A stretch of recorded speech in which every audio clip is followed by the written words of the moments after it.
Yeah. Last night, hung out with a lot of people out there, and Scrappy was one of them. His dad is the one who had never heard Thunderstruck before. Never heard it before. He said, you know what? I'd never heard that song before, and then you guys play it. Now I hear it everywhere. I'm like, where have you been for, I don't know, since the 90? It's really nice to meet a lot of people out there. Appreciate you guys coming and hanging out with us. Chris and I talking about the conversation. We can't have a conversation when it comes to, because it's hard, right? Like we're talking about war. We're talking about what might happen. We don't know what will happen. But I'm one of these people that I like to measure twice, measure three times, because like a lot of, when you're young and you're stupid, you run into things. And there's so much influence and so many lies and so much BS, and it's hard to get yourself in a position where you're like, what's real, what's not real? And I want to know what's real. I want to know how real things are. I want to know what are we really looking at and how much is being influenced by outside sources that have their best interest in mind, and we're being dragged along with it. And I go back, this is 2002. You guys, maybe you've heard this before, maybe you haven't. This is Bibi Netanyahu in front of Congress, and I want you to listen to what he says about how quick this will be when we go in. Oh, hold on here. I got to make sure Bell turns on my audio. See, kids, the way it works around here is Bell's an intern forever because he doesn't remember to do stuff. Thank you, Bell. I'm kidding. And this is a tyrant who is feverishly trying to acquire nuclear weapons. And today, the United States must destroy the same regime. So the United States must do this. 2002. Oh, it must be talking about Iran, right? They're trying to get weapons. Because a nuclear-armed Saddam will place the security of our entire world at risk. It is simply not reflecting the reality to assume that Saddam isn't feverishly working to develop nuclear weapons as we speak. If you take out Saddam's regime, I guarantee you that it will have enormous positive reverberations on the region. Principles of real estate, the 3 L's, location, location, location. The 3 principles of winning the war on terror are the 3 W's, winning, winning, and winning. The more victories you amass, the easier the next victory becomes. The first victory in Afghanistan makes the second victory in Iraq that much easier. The second victory in Iraq will make the third victory that much easier. Nothing less than dismantling his regime will do. Okay, so let's go over how well that went. Did he have weapons of mass destruction? He did not. And we're not talking about did he have some chemical weapons. We're talking about did he have true weapons of mass destruction, a nuclear program, because he's wanting to get a bomb. He didn't. Bibi's been wanting us to go after him long before October 7th. Long before that. So we should ask some serious questions about this. Look, we're going to be the ones who have to drop the bombs. That's happening because they don't have the B-52 that can do it. They don't. We have the bombers. We have the busters. When I was talking to my buddy Mike Lyons, who's military analyst, Bronze Star, he used to run NATO's nukes. He and I were chatting today. I've got some audio I'll play from him a little bit later. And he said, in many parts, this bunker buster was built for these situations. But he goes, it's not going to be one. It's going to be a few that you're going to have to put in there. And he goes, and then the sad part is you have to go in and see what happens. Did you get everything you needed?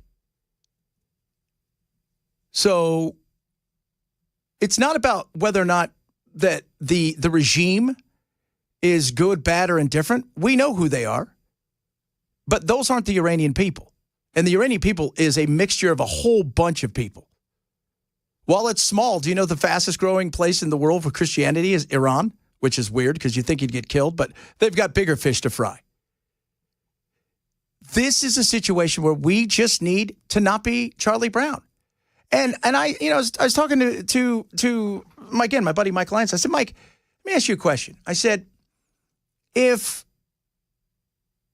we hadn't gone in and spent 20 years in Afghanistan and hadn't gone in to and lied to and gone into Iraq, would we be more? He goes, oh, absolutely, because that's what I think. I think we'd be more, we'd be less gun shy, if you will. But we need to be smart. And all it is asking some serious questions. And I think, and again, this has all to do with Bibi and less to do at this moment with Trump. Trump will make the ultimate decision. I think the ultimate decision's already been made. It's going to happen. And Ken, you and I are on the same page. Next 2 days, especially tomorrow and Friday, something big's going to go down. It's what it seems like, man. I mean, it's just today. Apparently, the U.S. is preparing flights to get Americans out of Israel, actually. Yeah. I mean, something is going to take place. And, everybody's like, well, we're bombing their facilities in Tehran. Well, the facility we need to bomb is 70 miles outside of Tehran. Outside of taking out a few of their people, there are other things that hit. The regime change is what Bibi is going for. That's what Bibi wants. He wants as if something's going to take place that is magically going to fix the disdain for one another that that he has for Iran. And I know he sits there and goes, the Iranian people, this, that, and the other. That's all great, and that's a good thing to talk. But somebody's going to have to take over. And the hornet's nest you might create, as we saw in Iraq, is the fear that, we should take a step back and go, okay, are we doing the right thing? Because we can't kill everybody who's got a ballistic missile. There's a lot of them. And if it wasn't Israel, as Chris brought it, I thought it was great. If this was any other country, would we be this gung-ho? It's all of those are fair. It's a conversation. Because when you commit, you commit. And let me tell you something. Partnering with them, having a free, open Iranian society that we can do business with is ridiculously amazing. Not just because of the oil, because a lot of the different things. And Tehran is a super sophisticated city. So if you think it all looks like Gaza, it doesn't. But I just have a sense that some stuff's going to go down, man. It's going to be ugly. And the good news is why we spend money there. Is it true Social Security is going to go broke a year earlier? 2034 instead of 2035. Just in time for you to retire. And the Social Security Board of Trustees in their annual report today said part of the reason is the boost in benefits to millions of beneficiaries that Biden signed into law in January.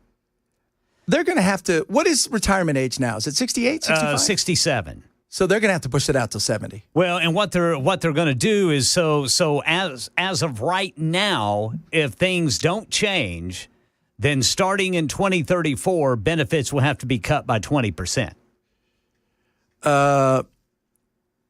Man, that's huge. Because do you think that's a big cut between now and then? Do you think prices are going to rise or fall?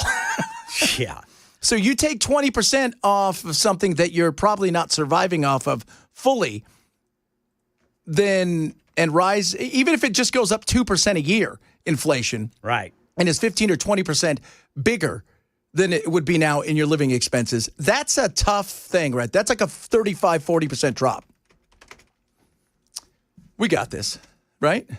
Because what was the other stuff you said earlier with all the stuff we're going to be making, all the money we're printing? Yeah. Well, we'll figure something out, Brother Chad. Man, this is going to be super easy, dude. See, this is one of those austerity measures that we talk about. That in order to, at least to me, this is something that we definitely need to save. But it's going to take cutting somewhere else. Don't you think? Oh, 100%. And it's also going to take, we're going to have to raise the age, especially for, a younger generation, you're in your, 20s, 30s, 40s. We're going to have to raise that age. We're going to have to lift the cap on Social Security for, what's it capped out now? It's like $200,000 or something, $117,000 for, single individuals, and like 200 and something for, married couples. You lift that cap and allow that to continue to go on. We're going to have to we're going to have to cut elsewhere. We may have to look at, I don't know, defense. Do we need all this stuff? And with AI and all this stuff coming in, can that slim down some of this stuff? I would like to think so, but you and I both know it doesn't matter because they're still going to find a way to spend stuff. No matter how much I think we make, they're going to figure out a way to outspend it. And the person needs to deliver the message. If you're really going to try to take on, and how many times we talked about this? If you're going to take on Medicaid and you're going to take on Social Security and really try to do it, either it needs to be your last, so you can't run again, or you're only deciding to run once to try to fix this because it is a hornet's nest for us politically here. And and I wouldn't be surprised if that 2034 becomes 2031 at the levels we're going. Oh, yes. And we haven't even talked about Medicaid because that's supposed to be, when's that one supposed to run out? Tomorrow. Oh, man. Close of business today. No, yeah, it's pretty sad the way this is going. So this is, and like you said, austerity measures. And it's not that we all have to start eating cat food. It's just that we maybe can't have everything in the candy shop government. Maybe that's it. Somebody's going to have to make some tough political decisions. And of all, and this is the third rail. This is the rail you don't touch. It's that rail in the middle that nobody touches. Somebody's going to have to figure out how to turn everything off, touch that rail, fix it. And while you'll be hated in some cases, momentarily, if you fix it, the long term, your legend will grow. That we can promise you. But at first, yes, the political fallout from trying to fix this. And go look at France. That's all you have to do. They asked the people in France, hey, is there any way you guys could maybe delay your retirement, from 12 or whatever you guys retire over there to like 14? And the people lost their freaking mind. Millions of them. And know this, in France, their retirement is way crazier than ours. They retire at like 52, 53. Back then, when they put these things in place, you were supposed to live for like 3 or 4 years, then die. Exactly. You weren't supposed to retire at 52 and then live a better lifestyle than you were when you were working with more money for 40 years. That's unsustainable. That's why unions have trouble paying pensions forever. It becomes eventually unsustainable. You're paying more for people not to work than to work. And that's a hard thing to fix. So much stuff to get today. More on the war a little bit later. Obviously, big news here. Supreme Court, like we knew they were going to do this. Based on the questions being asked back in the day, we knew that this was going to happen. But now, for other states, they're looking over here going, okay, Tennessee did it, so here we go. Talk a bit about that. A lot of other, and I got so much crazy audio for Ken. We can do a whole show of people who've lost their mind, and it is with King Louis in there today. You be prepared, man. You're gonna laugh your ass off on this one. We promise you that. It is the Chad Bench Show, Super Talk 99.7.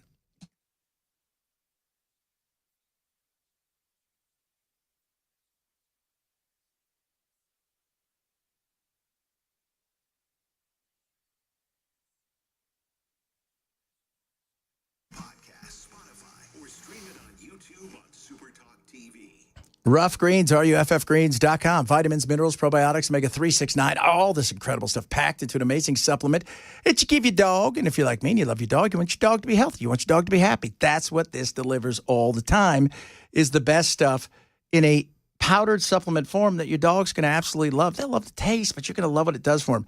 Aches and pains, watch what happens. They're going to diminish. When you look at the skin and the fur, it's going to be so much thicker and less flaky. And then when you get to the point when you're talking about digestive tract, heart health, and all of those things, delivers over and over again. Millions of dogs have used this. And right now, they're going to send you a Jumpstart trial bag. It's absolutely free. All they ask you to do is cover the cost of shipping. It's just a few bucks. Roughgreens.com. You spell that RUFFgreens.com/Chad. That's roughgreens.com/Chad. Get your free Jumpstart trial bag of Rough Greens today. Roughgreens.com/Chad.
All right, drivers, got a crash over by the airport. It is blocking the right lane, 40 eastbound there at exit 215. Tennessee's ban on transgender surgeries and medications for children upheld by the U.S. Supreme Court. President Trump talks about President Vladimir Putin and Iran, and we're waiting to see if the Fed keeps interest rates steady or issues a cut.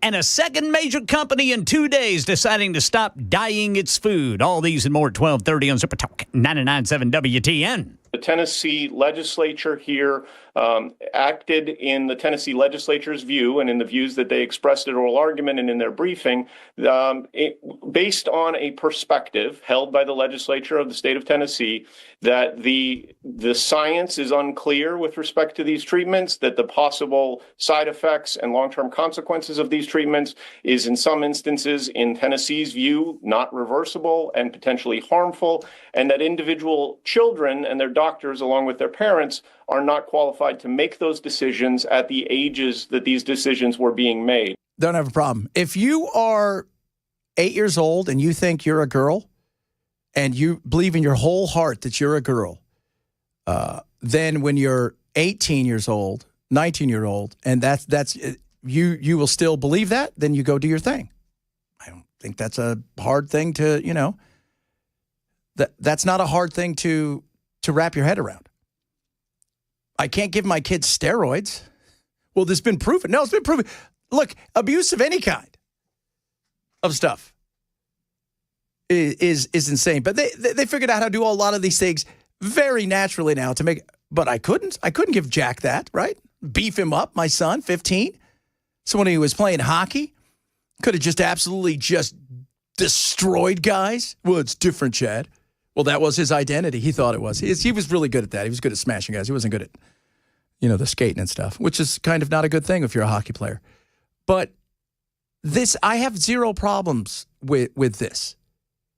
And I know a lot of people do out there. And look, you guys listen to me. I'm the most libertarian kind of cat out there. And if you're 18, 19, you want to do your own thing, you do your own thing. But when you're a kid, this right here, like that, this is mom and dad. And the long term, I love how they say, well, there's no real long term.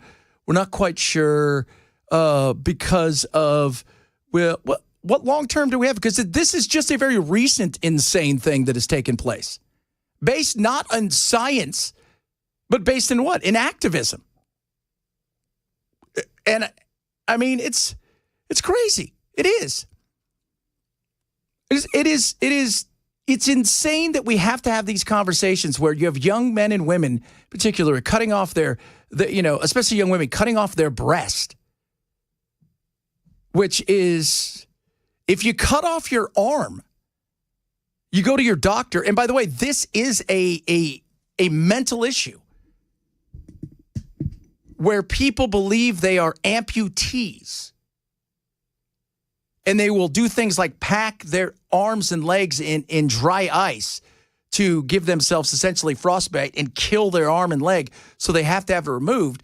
Somehow that's totally cool. No, it's not. They're like, you're not well. But we encourage this. Through influence of social media and others. And it just, like I said, when you become an adult and you're not hurting anybody, knock yourself out. Right? You want to add 2 boobs on top of your boobs in the back. You want to see if somebody will add a third arm. I don't care. If you're not hurting somebody, I don't care. Nobody cares as long as you're not hurting somebody. I need that third arm for the buffet. That's a problem. See, there you go. Well, that would be nice, though, right? Would you use it to elbow people out? Yes.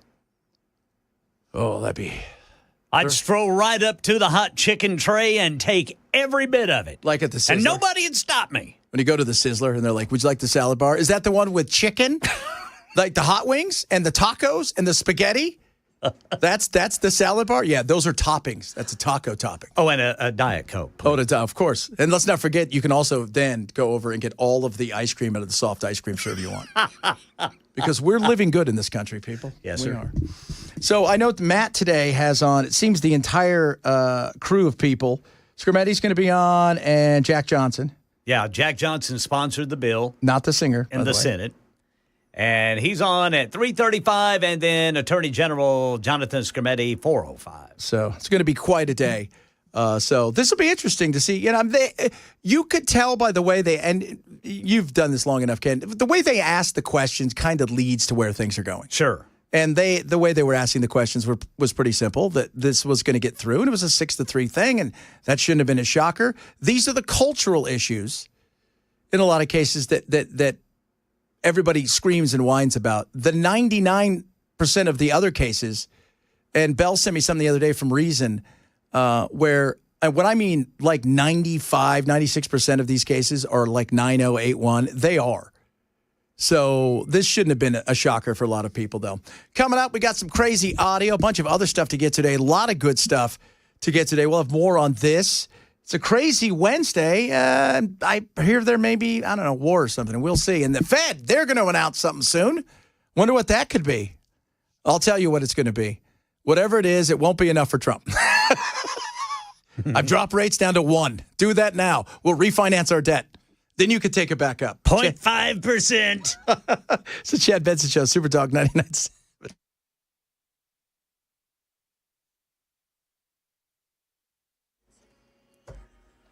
12:30 on the dot. I'm Ken Weaver with your top stories. Everyone in Middle Tennessee is under a level 1 out of 5 risk for severe weather today. Now, those of you along and north of 40 and west of 65, that's a little bit higher. It's a level 2 out of 5 risk for severe weather today. So keep it right here. We'll keep you apprised of the situation. Full forecast in 5 minutes.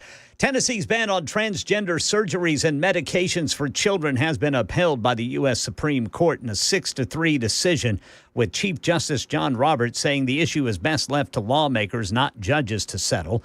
Learn more later today. WTN's Matt Murphy Show will have the state Senate sponsor of the bill, Majority Leader Jack Johnson, live at 3:35. Then State Attorney General Jonathan Skrmetti at 4:05.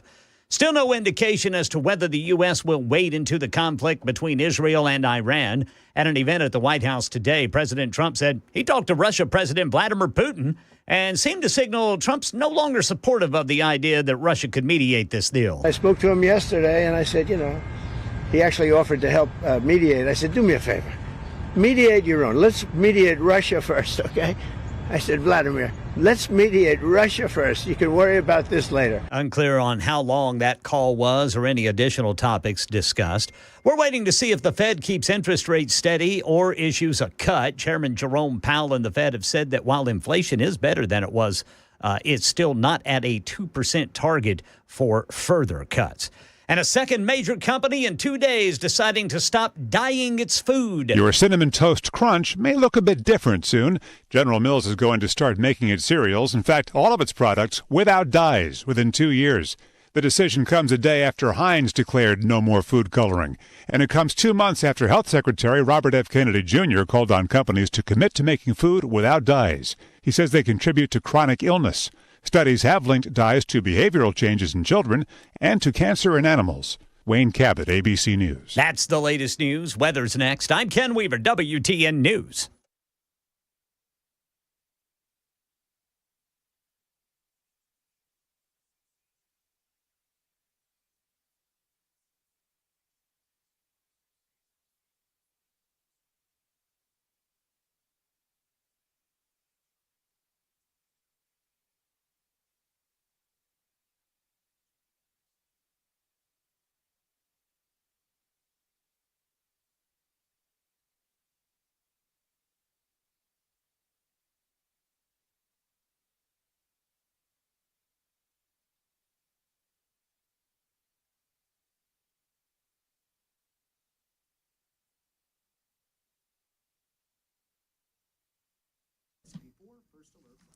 It is June. You know what that means. Time to make sure your HVAC is working. If it's not, BusyB is the place to go. And right now, they're giving you a chance to win a trip to the beach. Oh, yeah, a little 3-day getaway. So you got to buy an HVAC unit this month. And so what they're going to do, they're going to make sure you get out there. Gas, meals, lodging, all that stuff. Winner's going to be announced on Facebook Live. Only clients who purchase this month a new AC unit are going to have a chance to win. Restrictions apply, and only one winner. So if you're worried about that, this is the time. Top of that, you go and you're like, well, my ducts aren't very good. I don't need a new HVAC. So now I'm not talking about quack. I'm talking about ducts up there.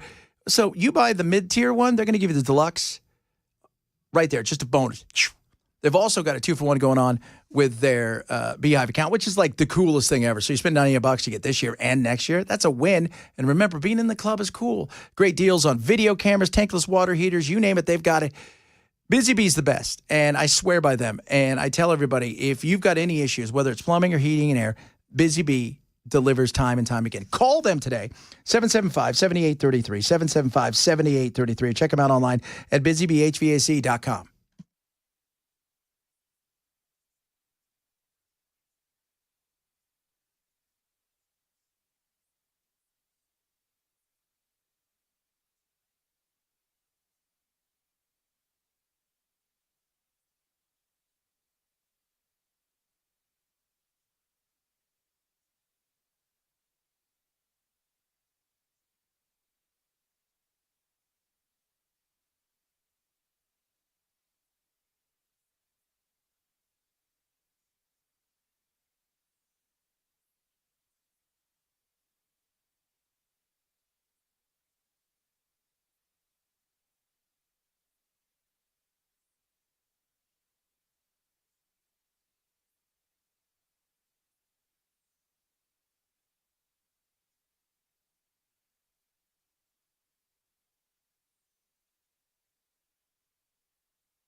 All right, Ken, we're taking bets here. Who's the next lawmaker that decides to get arrested? Okay. All right. I don't think Elizabeth Warren will. No, I don't think so either. I don't think I don't think it'll be Bernie. No, I don't think so either. Dude, it could be somebody we who's not even on our radar right now. Because I had no idea who Alex Padilla was. I don't think any member of the squad is going to do it. No, they're too because part of it is raising your level and awareness, brand awareness, right? So you go, you find somebody who's a prop because that's what it is. Hey, this is Jose. He's going to be your prop today. And you're like, oh, cool. It's like your stunt guy. Yeah. And then did you see the whole Brad, whatever his name was, Landon or whatever his name is? Did you see it? Oh, yes. It was as crazy as you thought the Padilla one was. Short of him grabbing the legs and holding on for dear life, it was so spectacular. Yeah. Clutching the wall, like grabbing for something on the wall to hold on to. He's like, you can't arrest citizens. You can't arrest citizens. You can't do it. Guess what, though? He had a tragedy. I'm happy to report I am just fine. I lost a button. I bet you did. Super. This is my wife. She's spectacular. You're like, Beard. Beard. What? Yeah, so this is part of the strategy here, Brother Chad. The Democrats seem to be willing to go into these into hearings and press conferences uninvited, interrupt, and get arrested, and then claim victimhood. Yeah. I think that's part of it leading up to 2026, man. They're hoping they can. But again, what are you doing? You're not winning an argument in this situation. You're just not. I mean, you're not. Right. And the other thing is, too, the average person sees, man, that's kind of like, that's like the Badia thing happened. And then, of course, over the weekend, the shooting. So that doubly makes it look like, you know what, you guys did the exact right thing. Okay, that wasn't an overreaction. You did the right thing at a time when this is a heated world, and you saw Schumer out there going, we need more money to protect people. But this guy, like, this is theatrics, and you're doing it. People can see what you're doing and see through it. You're using people as a prop so you can further yourself. And, you know, people like AOC and stuff, you know,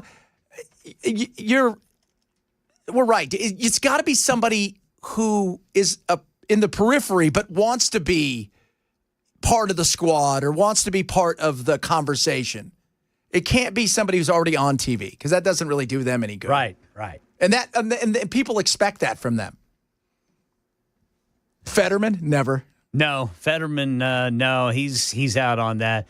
What do you think? There's some members fighting over who gets to be next? Yeah, I want him. He looks like a real person that everybody's going to say is a super victim. No, I want him. No, I want him.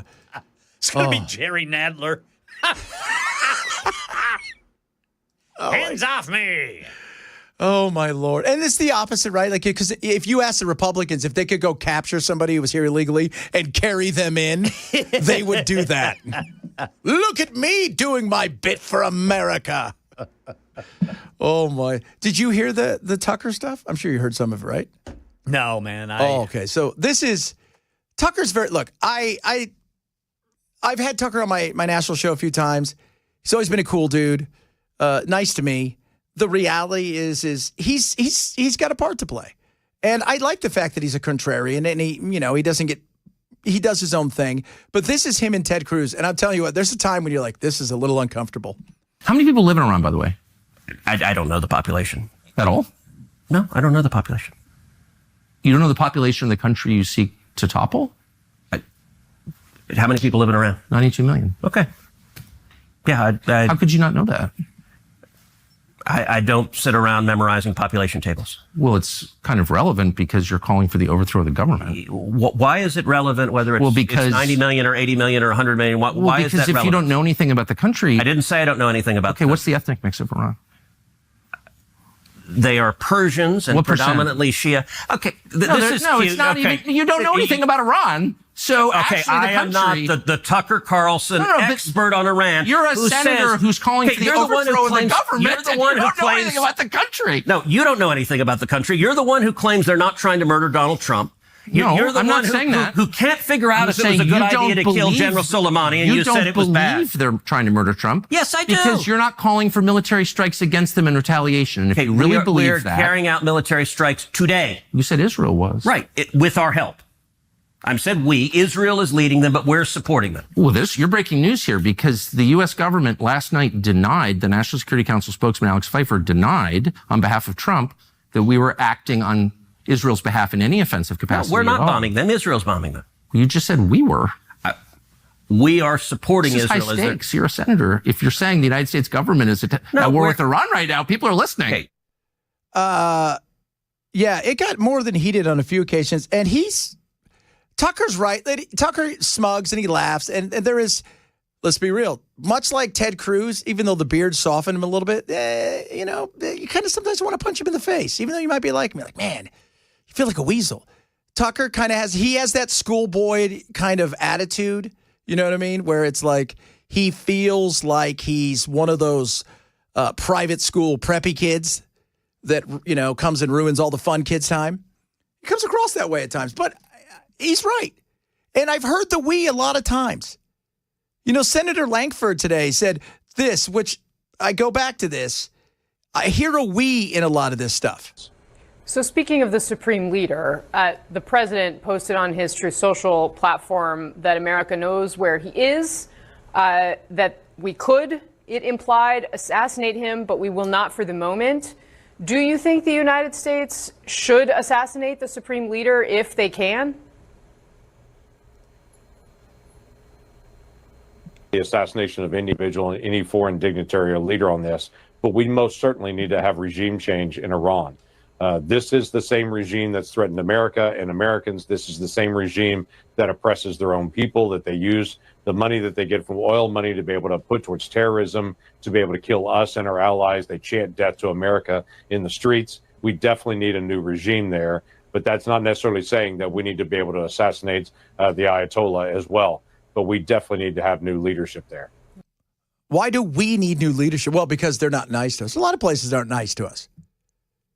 We'd like them to do it themselves because you know what? It sticks a lot better than when we tried, as you've seen. We did not stick the landing in Iraq and Afghanistan. So I hear a lot of we, and that's just my concern. Nobody's debating whether or not they're good people, bad people.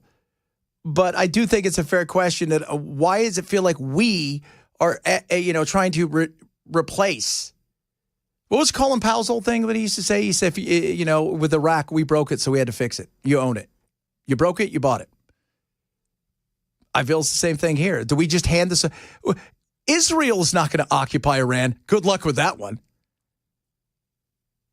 And I don't know who the next guy up is. That's always the scary thing. It's a crapshoot. Could be the greatest guy in the world. Could be the guy that's like, no, I've talked to Pakistan. They're just going to give us a nuclear weapon. Because they also are not fans. And they came out today and have since said, if you do anything, first of all, Israel's not going to nuke Iran. That's not in their best interest. That's not in anybody's best interest. And the other thing is Pakistan saber-rattles like a lot of people. It's easy to do, especially when you have a nuclear weapon. That should be a warning to all of you out there who get to become a dictator one day. That's what I tell my kids. The first thing you do when you take over a nation is figure out how to get a nuclear weapon. Who do you think, I was thinking about this. I know Saudi Arabia really wants one bad. It's hard to think they haven't bought one yet from somebody. It's hard. You figured they would have. They've got the resources. They've got the areas that they need locked down with the people who could help them get something. It's hard to think they haven't purchased one yet. We'll see. It's interesting.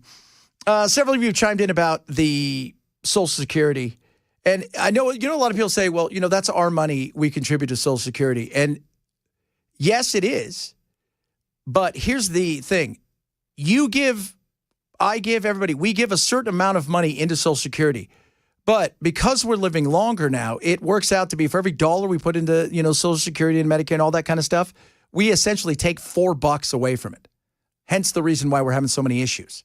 That's why you need so many people who are continuing to work to put into the system to keep it solvent. And I don't know what they're going to do with the robots when the robots take over. They'll take care of us, I guess, and they'll fix us.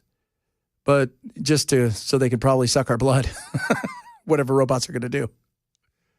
But that's why we do contribute. But you got to think, when people retired back in the day, as we were talking about earlier, you retired at 60, 62, you maybe lived to 65 or 66. Nowadays, man, it's your second wind. So that's why the austerity measures, and we as a nation, as individuals, we don't want austerity. And that's the problem with other places that have went bankrupt somewhat. And, I still have no idea what they're going to do in France. Eventually, they're going to have to sell everything at the Louvre. Did you see Ken, did you see they closed the Louvre? I did not. They closed the Louvre. People showed up, to go in. Yeah. It's too busy. And the people that work there are over it. There's too many people coming. They don't want the tourists there.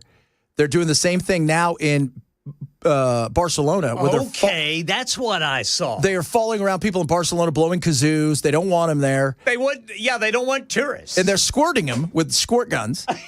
And it's a catch-22. Like, I can see why you wouldn't want all of those people there. But then when none of those people are there, you find out that, oh, my God, all of the stores have closed. Because, you want our dollars, you don't want us. That's not very nice. That's not nice at all. No, that is not nice at all. So it's that weird catch-22. But they closed the Louvre this week, and they actually sent a letter, because France is really good at organization. They're not good at a lot of other things, but marching. They send a letter to Macron saying this is too much. There's too many people. They're here all day. They want to do stuff. They want to look at pictures. We're tired. We don't have enough food. We're understaffed. So Peter just said my brother got to the Louvre 4 days before it closed. Oh, my goodness. I mean, like even here, you'll hear people, complain about how many people are here.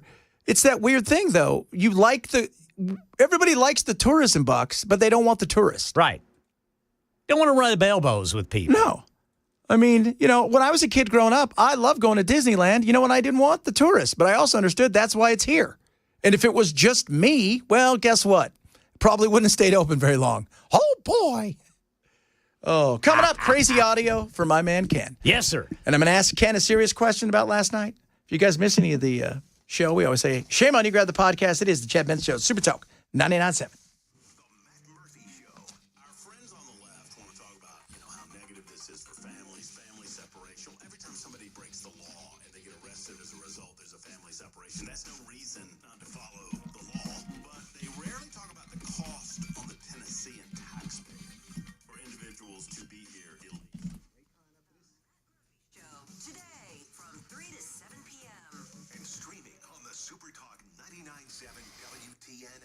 Raycon, best earbuds around. Love my Raycons. Wear them all the time. Fit, feel, comfort, second to none. We're talking about like the best sound quality. Ray J put these things together. It blows your mind. But then you got the fit. And during the summer, you're out working out, sweating in the water, sweat resistant, which is great. But it's about staying in your ear as much as the sound.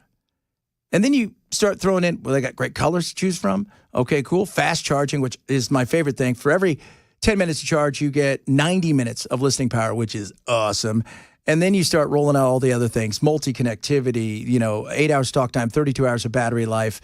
And we go on and on. It is just awesome what these things deliver. This time of year, you're out, you're about, you're having fun. It's time to grab yourself a pair of Raycons. Go to buyraycon.com/Chad today. That's buyraycon.com/Chad. 30-day happiness guarantee. The best earbuds around, the everyday earbuds from Raycon. Buyraycon.com/Chad.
Drivers still showing that crash off on the right shoulder, 40 eastbound, right before Briley Parkway by the airport. Tennessee's ban on transgender surgeries and medications for children stands. And reports say the U.S. is moving more military assets into the Middle East, with Israel and Iran going at it. These stories and more at 1 on Super Talk 99.7 WTN. It's our favorite time of the week. Do this throughout the show on Wednesday. It's White Girl Wednesday. What's that? Well, you're about to find out. And guys, Ken and I, every week, we listen to what this white girl in particular, Kelsey, she says. We put in the work. I don't think you guys understand it. We're doing the work on ourselves. Yes. Okay? And I'm trying to be a better person. A better man. Okay? Yes. Here we go. Being a racist white person gets you the same status and social recognition that being a misogynist does. Fantastic. That's a 2 for 1 right there. That's for those a who are not badge. keeping score. That's a 2 for 1-er. What I mean by this is for other in-group members, if you say something racist, you're trying to communicate that you're just really chill and you don't care about society and, you're not there to police language. For example, in a crowd of white people, if a white man goes up and makes a toast at a wedding and says something slightly racist, it would probably get a lot of laughs. It's almost in the same way of a rebellious or edgy, yeah, I can say whatever I want. Yeah, that's what exactly. Because that's all I do is when you go places like that. It's like, hey, I'm at my friend's wedding. I'm going to make everything really uncomfortable here. I'm just waiting to do it. That's just it. Oh, here comes Jim again. Minzy gets a few pops in him. It's over. Oh, sweet goodness. Oh, but it's not. Now, again, we're all putting in the work, right, guys? Right? King Louie, are you putting in the work?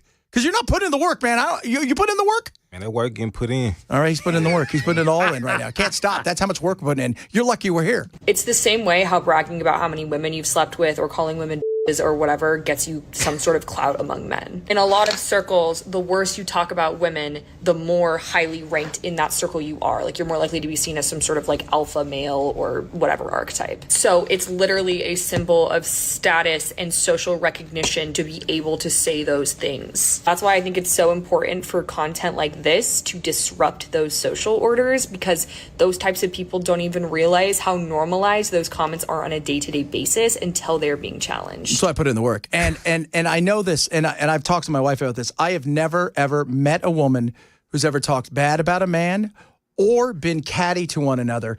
They are friendly. They are kind. Case in point, listen to this conversation. The difference between men and women right here is stark. Oh, wow. You are definitely not afraid of dessert. I wish I were secure enough to throw on any old thing and call it an outfit. Come on. You have so much body confidence. I mean, who wouldn't with those strong legs? So muscular. I'm jealous of how thick with strength they are. Hey, I like your tie. Thanks. Men, we know how to be friends. I don't know what we would do without that gal. Lady. Excuse me. You don't even know her pronouns. Dude, the work matters, Ken. I can't do it by myself. Coming up in hour 2, more of White Woman Wednesday. And war. Yeah, possible. Probable. What's war look like in today's world? I don't know. Maybe the robots are ready for it. We'll find out. A bunch of other stuff to come up as well. If you missed any of the show, shame on you. Grab the podcast. This is the Chad Benson Show, Super Talk 99.7.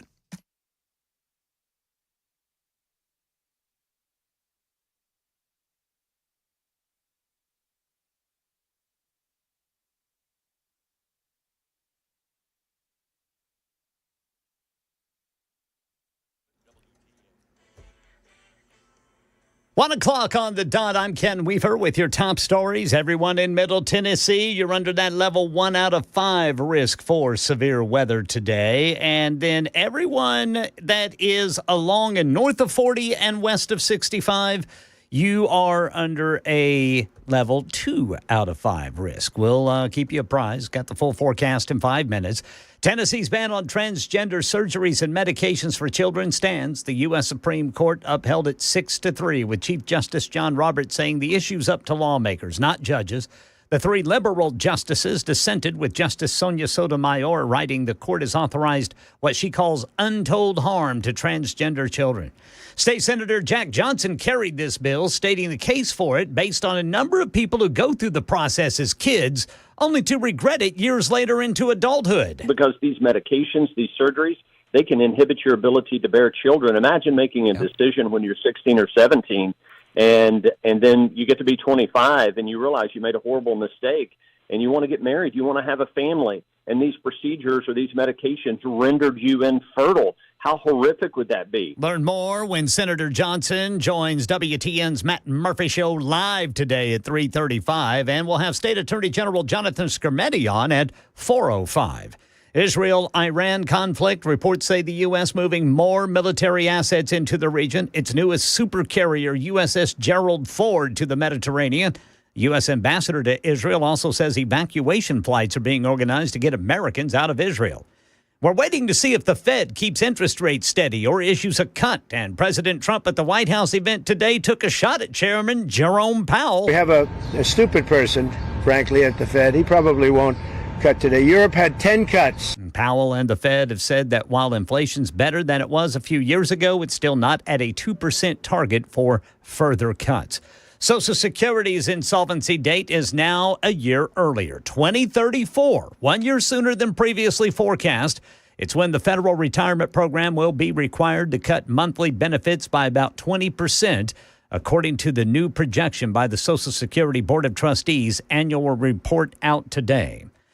And for the second time in as many years, the sign outside a Texas Army post has been changed to reflect the prevailing political wind, says Jim Ryan. In a Biden administration push to remove the names of Confederate figures from public places, Fort Hood, named for a Southern Civil War general, was changed to Fort Cavazos for a Texas-born Korean and Vietnam War veteran. Under President Trump, We are also going to be restoring the names to Fort Pickett, Fort Hood, Fort Gordon. But it's a different Hood, a World War I hero instead of the Confederate general. Jim Ryan, ABC News, Dallas. That's the latest news. Weather's next. I'm Ken Weaver, WTN News.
Yeah, baby.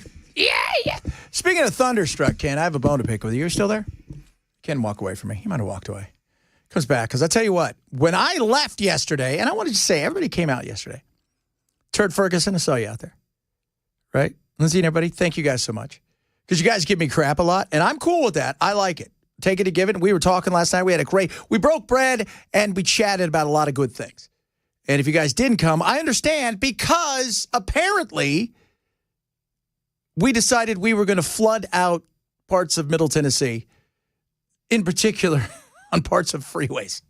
It was crazy. And I asked Bell, I said, did you get the rain? And he's all, no, not really. And I'm like, wow. Because I left here, cruised home, took a little bit of a nap, relaxed for a little bit, woke up. My wife's like, it's really starting to come down. I said, looked outside. It was kind of coming down. By the time we got in the car, it was a torrential downpour. And from there, I was like, whoa. But we had such a good crowd last night at Kings Bowl, and it was awesome. It was spot on. And that was it was great to see everybody last night. And again, I like, this whole thing about you can't have a conversation about stuff that we disagree with. We can all, having a different point of view, looking at things differently, even if you may think I'm right, going over here and going, well, let's see what the other side thinks. Let's see what the other perspective is. Let's get a feel of what that looks like. That's a wonderful thing. It's what makes us great. Ken, why was there so much rain on us last night? Somebody in Tennessee did something to make Mother Nature angry.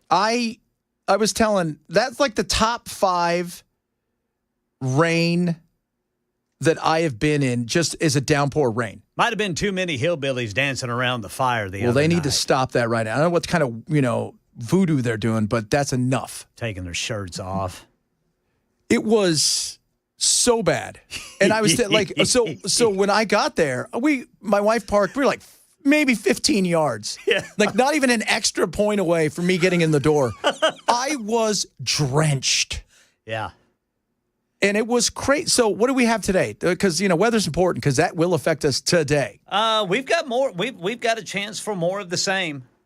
There could be a very drenching rainfall. Let's see here. Chance of showers and thunderstorms, especially after 4 o'clock today. Okay. So we're heating up right now. Talk about the humidity I've been telling you about, Brother Chad. The feels like index is going to be around 101. Sweet mother of goodness and all that is. Yeah. I've got to get home. You got to get home, Brother Chad, and you got to get home dry. That's it. And look, as fast as I am, and I'm quick, you guys look at me and think, it's a little portly fellow. Let me tell you something. I can get in between those drops like you cannot believe. Well, it's not possible last night because it was just a waterfall. Yeah. So then tomorrow, more of the same. Showers and thunderstorms going to pop up in the afternoon just like they did yesterday, and they will today. And then it looks like finally, we're going to dry out on Friday. Okay, good. So Saturday we've got another and day and a half of this. Yeah. Okay. Yeah. All right. So just want to make sure we're all on the same page. It's going to be nasty out there potentially a little bit later. Tennessee, obviously big news today locally here that has national implications because we were the ones who brought it to the SCOTUS. That's Supreme Court in the United States, for those of you not keeping score. Chief Justice John Roberts wrote for the 6-member majority, holding that the state of Tennessee can prohibit the use of puberty blockers, hormones, and surgery to treat minors with gender dysphoria. Roberts says the voices in the debate raise sincere concerns with profound implications for all. But he says the issue is best left to lawmakers and not judges to settle. The court's 3 liberal justices dissented, with Sonia Sotomayor writing that the court has authorized untold harm to transgender children and the parents and families who love them. It's controversial because it's your kid. And you see all these people out there, it's like, my kid knew when they were 3 weeks old. I was like, oh, okay. Whatever. I mean, I'm not the debate about that. Well, if your kid feels so strongly about that, that's fine that your kid feels strong. Love your kid. And I want to say this. All right, having fought this fight before, having a godson that used to be a goddaughter who is over 18, and Micah's amazing, and fight the fight. It's not about the kid though. It's about the activism, and I don't think people out there who understood a lot of that were fighting this. It's not about your children. It's about the insanity of which your kid was chosen and how fast they used them and spit them out, especially when they get to the point where they're going through stuff in life where normally they may have an eating disorder or they may be cutting themselves. But now everybody's trans. And if you're a star, well, if your kid's not trans, it's like not having a Birkin bag. Who is it? Is it Charlize Theron? Is it her 2 or 3 kids are they're trans? Like, that's not even that's statistically not, even if that's real. All of her kids? Yeah, I think 2 or 3. That's statistically, you're insane. It's nuts. So if your kid is 12 and feels like that he's a she or she's a he, and this is something they believe in fully, when they're 18, they'll feel like that still. Because you know what? If they don't feel like that, you better look back and go, whoo, aren't you glad we didn't cut your dingling off? Yeah. How about that? I've fallen in love with a good woman, and I want to have a family. That's right. Brian says, when I was a kid, I wanted to be a werewolf. I always say that. My son, Jack, wanted to be a fire engine. He didn't want to be a fireman. He wanted to be an engine. Because he'd watch one of those shows where the engines, was... At no point did I said, well, honey, we got to go outside. I got to start cutting some metal and forming it, and we're going to get it on his body, and we wish him the best. I hope he doesn't rust. Because kids grow out of things, especially at the most emotional times of their lives, and they're going through stuff. I mean, they're going through things. They're uncomfortable with their bodies. They're uncomfortable with a lot of things. They're looking on the internet, and social media's got their heads all twisted, and there's bingo. It's so much, right? The push of this. And I have, being in Palm Springs for the years I was there, when I was working at a little station for my little other dog and pony show at National, I interviewed several people that had transitioned and some that went back. But to a person, all of them were way older when they did it, and they said the decision they made wasn't based in a reactionary, we're hanging out with our friends and 9 of us are all trans now. It was years of reflect and this, that, and the other. And they also went to, there used to be you had to live as a person for 2 years. Then you had to seek therapy. Then you had to do all of these things before they'd even think about doing any of these things. Now it's like you go in and they're like, yeah, you want this? Go for it. I see your insurance card. Oh, and you know what? Of course, I don't know if insurance covers it. I don't know. Unless it's a medical reason. Yeah. I think in some, cases that I think they pushed for, especially some of the woke companies they did. But I think you're right. I don't know if insurance covers it either. Like you said, for medical reasons, if you've got less testosterone and you're a boy and that's a natural thing, they'll cover that. But will they do it for a 12-year-old girl? Yeah, I don't know. Because she wants to be a boy? That I have no idea. And the other thing, and this is something that, I tell my kids, you got to learn to be comfortable in your body. That's a tough thing. That's a tough thing for adults. I mean, there's a reason that everybody runs out and get the shot. It's not, outside of the fat, what are those people, the fat influencers, who are pushing to everybody that this is normal and healthy. Everybody's trying to better themselves. I am. We're all trying to eat better. We're all trying. I mean, Bella and I were talking about we need to work out more and do stuff. We've all have that issue. But at 13, there was a reason. When I talk to teachers, friends of mine whose wives are teachers or their teachers, they say, you know what, man, you know what you don't see at school anymore? Bulimia, anorexia, because they've now gone off to this. You don't have kids who come in and they're cutting themselves. They've gone off, and this is the new thing. And it's also so much of it's social media. And so they took it to court and they won. And you knew what was going to happen. You heard the way that they were asking the questions. And, of course, the other side is they knew this was coming. They're upset about this. The Tennessee legislature here acted in the Tennessee legislature's view and in the views that they expressed at oral argument and in their briefing, based on a perspective held by the legislature of the state of Tennessee that the science is unclear with respect to these treatments, that the possible side effects and long-term consequences of these treatments is in some instances, in Tennessee's view, not reversible and potentially harmful, and that individual children and their doctors, along with their parents, are not qualified to make those decisions at the ages that these decisions were being made. It's because these are life-changing decisions. There's no takey-backies. And when you see there's a ton of people out there that are going now, and I remember talking to Abigail Schreier, and she wrote kind of the definitive book several years ago that came out, and she got hammered for it. She was a New York Times author, and she wrote this book about the trans movement, and she spoke to everybody that she could think of, from friends to friends who were going through it with their kids to every doctor in the world. I mean, this book was massive, and it came with the controversy because she was working at the New York Times. But she said, I wanted to get a whole feel of all of this stuff and how it kind of it permeated, and it became a thing, and it became hip, and it became something to do. And it gave these kids this special power of now being a victimized group. And, she walked through it. But she said, the doctors are damned if they do and they're damned if they don't. Because in a lot of states, if you say, look, this is going to go away, this is not something, your kid's not a boy, your kid's not a girl, give it some time. If the parents freak out, what do? They could go straight to the board and you could be in trouble.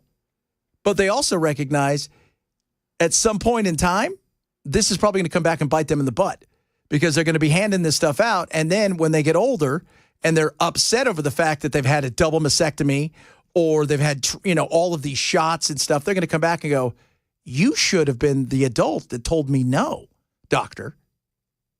You're like, ooh, yeah, exactly. 5-year-olds don't get to make life-changing decisions. Go get your kid a tattoo. See how that works for you. You know how much trouble you would be in? CPS, right? Child service would be at your house in 5 minutes. Yep. You let your kid walk down the street playing outside. You could be in trouble. But you could take your kid to get, first of all, drugs that are going to alter their body, essentially render them sterile, change the makeup of who they are, change their entire identity because they believe they're a mistake. And then what? And you're going to see it with parents too, and it's coming, and you're already starting to see it. Parents are starting to see their kids who are now switching back. It's not all of them. Who are now going back to trying to be a girl, be a boy, live the life that they thought they were going to live, knowing full well that they've done harm to themselves in many cases, and that's not coming back. And all of that being done, they're looking at their parents going, why weren't you adults? Right? If I'm 9 and I believe that my son believes that he is a sharpshooter who should be in the Marines and wants to go outside, and he wants me to give him a gun and let him start sharpshooting everything. Well, that's different, Chad. It's murder. No, but you see what I'm saying? We're giving kids the keys to what? Anything they want as an adult because they believe it? No. There's a reason that kids are the best actors, because they're great at playing make-believe. But then they get older and find out that they were just playing make-believe. Coming up, a lot of stuff. Federal Reserve leaves interest rates. What? We'll talk about that. Breaking news. We got more crazy audio. You guys keep asking me about our girl Kelsey, who's we're doing the work with, who's helping us to not be racist and sexist and homophobic and all of the things. Why we don't have her on the show. I have asked 50 times, and I don't think she wants to have a discussion, because it's easier to yell at a camera and tell everybody how horrible they are than have a conversation, if you get what I'm saying. Right? Am I right? It is the Chad Benson Show, Super Talk 99.7.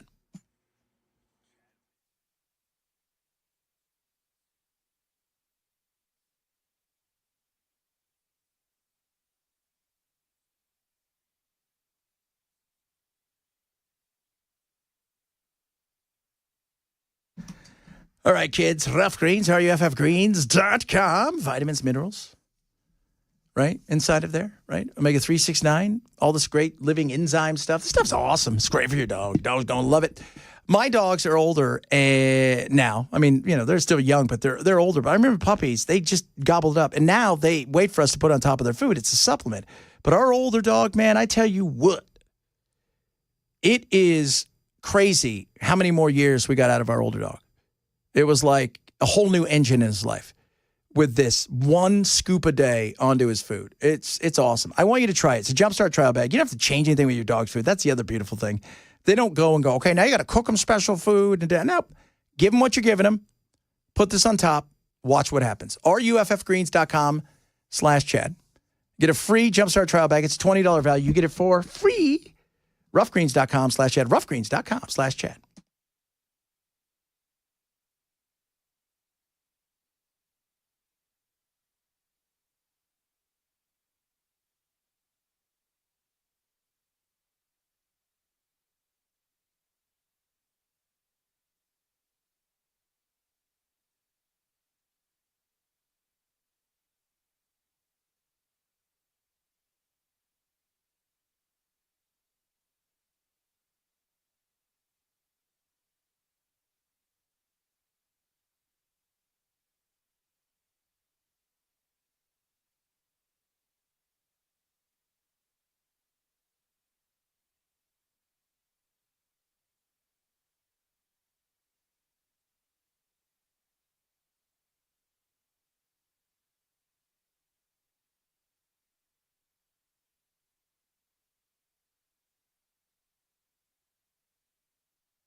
The Fed says steady as she goes. Tennessee's ban on transgender surgeries and medications for children stands. These stories and more at 1:30 on Super Talk 99.7 WTN. A lot of kids in college, a lot of kids getting out of college. This guy's making fun of some of the wacky degrees that kids are graduating with. Sarah Brown, pescatarian arts with a concentration on hating white people. Mike Davis, homelessness ethics and queer communications with a minor in Taylor Swift. Emily Johnson, transing the kids through the arts. John Smith, graduating with honors in the performance of being a victim through the vegan lens. David Wilson, graduating with honors in Fentanyl Business 101. Oh, my. Through the vegan lens. Oh, God. With the minor in Taylor Swift. Yeah. I've thought about college. This is how we should do college. First of all, take several years off and find out what you really want to do in your life before you go waste $200,000, of which the government and grants and pick up, 70% of it. But then you'll still be saddled with $200,000 over time. But if we need it, it should be virtually free. If you do want to go get an interpretive dance degree with a minor in gender studies through the lens of vegan, filmmakers, then that should cost $300,000. And good luck paying back that loan. Yeah, because you'll never be able to work. And by the way, you have to start paying it back the minute you get out of school. There is no, make it so it is, if you really want to do this, if this is the jam that you want, you think that I'm going to get an interpretive dance, I'm going to take this out and I'm going to figure it out. It's going to be great. Make sure that you've got this. Because otherwise, well, kids, you know how that works. People have been asking about the book that she wrote. The book Abigail Shrier wrote is called Irreversible Damages, the Transgender Craze Seducing Our Daughters. And it is a crazy, amazing book talking about social contagion and, how they've changed the language to assigned female at birth and gender-affirming care as opposed to sex reassignment surgery. And she goes and she hits up everybody and everything, the left, the right. She's brilliant. She went to Columbia. She went to Oxford. She's got, she went to Yale. There's a lot of schools. She got real degrees. She got a, Juris Doctorate from there. But she worked as a, for a ton of, the New York Times. And her friends were like, I can't believe you're doing this. Well, she goes, you guys don't find it weird that, I went to school, we kind of knew who the gay kids were. There were a few of them. But we didn't have anybody that was trans. My son laughs. He's like, there's 15 of them at my school. And I'm like, wow. We never had that. And I'm sure you didn't have that back in Oklahoma. No. Not in Little Pauls Valley, Oklahoma. How many kids were in your school? Probably about 450. So everybody knew everybody. In the whole high school. Oh, yeah. You knew everybody. Everybody. Did you have any famous people that came from there? I think so, but I can't I couldn't tell you who they were. Had some professional football dudes who went on to play professional football. Did you guys play 8-man? Nope. Oh, really? Played regular old football? It was regular old football. We were Class 3A, dude. You played Canadian League rules? No. I love the Canadian. If you've never seen Canadian football, watch it once. You're like, what is going on? Well, if you kick the ball into the stands, you get a point for that. That's right. If you don't return a kickoff or a punt, you get a point for that. Yep. The end zone is as far as the parking lot. It's about 20 yards, isn't it? It is. Yeah, it's like 20 yards. It's insane. 20. You can throw it deep in the end zone. It's crazy. And they put the goalpost at the front, like the old school things that you used to see back in the day. So you can run routes around the goalpost. And you can also, have you ever seen the punt to yourself? You can do an onside punt. Which may be so you'll see a guy take a snap. Is he takes two, and remember, there's only three. There's only 3 downs. Yes. And you can be forward in motion and always moving during the snap. Like we have to come to a stop, they can do that.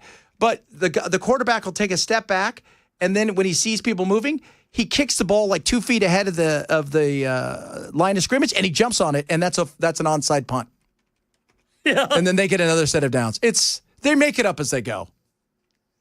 I'm telling you guys. Coming up, a lot of stuff. Interest rates, talk a little bit about that. Trump's already come out and said something about What do you think he said? Do you think he said something good about the Fed chair? Or maybe not. We'll talk about that. Also, war. What is it good for? I hear absolutely nothing, but we'll talk about that as well. If you're missing the show, shame on you. Grab the podcast. Chad Benson Show, 99.7. So we talk.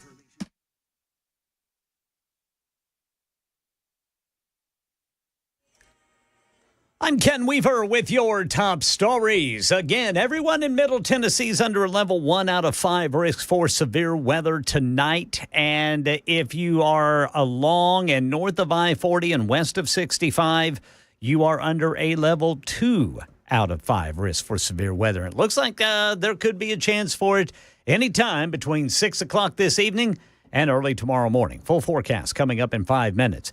The Federal Reserve has decided to keep interest rates unchanged, maintaining the current target range of 4.25% to 4.5%. Chairman Jerome Powell and the Fed have said that while inflation is better than it was a few years ago, it's still not at a 2% target for further cuts. President Trump earlier today at the White House expressing his frustration with Powell. Too late. I call him Too Late Powell because he's always too late. I mean, if you look at him, every time I did this, I was right 100%. He was wrong. Maybe I should go to the Fed. Am I allowed to appoint myself, Doug? I don't know. Am I allowed to appoint myself at the Fed? I do a much better job than these people. Tennessee's ban on transgender surgeries and medications for children stands. The U.S. Supreme Court upholding it through a 6-3 ruling, with Chief Justice John Roberts saying the issue is up to lawmakers, not judges. The 3 liberal judges dissented, with Justice Sonia Sotomayor writing the court has authorized what she calls untold harm to transgender children. State Senate Majority Leader Jack Johnson carried that bill in the General Assembly. We have a compelling interest to protect kids, and that's what we're doing with this legislation. We're protecting kids from having their body irreversibly and irreparably damaged, mutilated, whatever you want to say, removal of breasts, alteration of genitals. We shouldn't be doing that in Tennessee. Senator Johnson going to be live on WTN's Matt Murphy show at 3:35 today. Then State Attorney General Jonathan Skrmetti at 4:05. And tomorrow morning on the Chris Hand show at 9:35, Chris is going to have American activist who opposes gender-affirming care for minors and supports bans on such care following her own detransition, Chloe Cole, at 9:35 on WTN's Chris Hand show tomorrow morning. That's the latest news. Weather is next. I'm Ken Weaver, WTN News.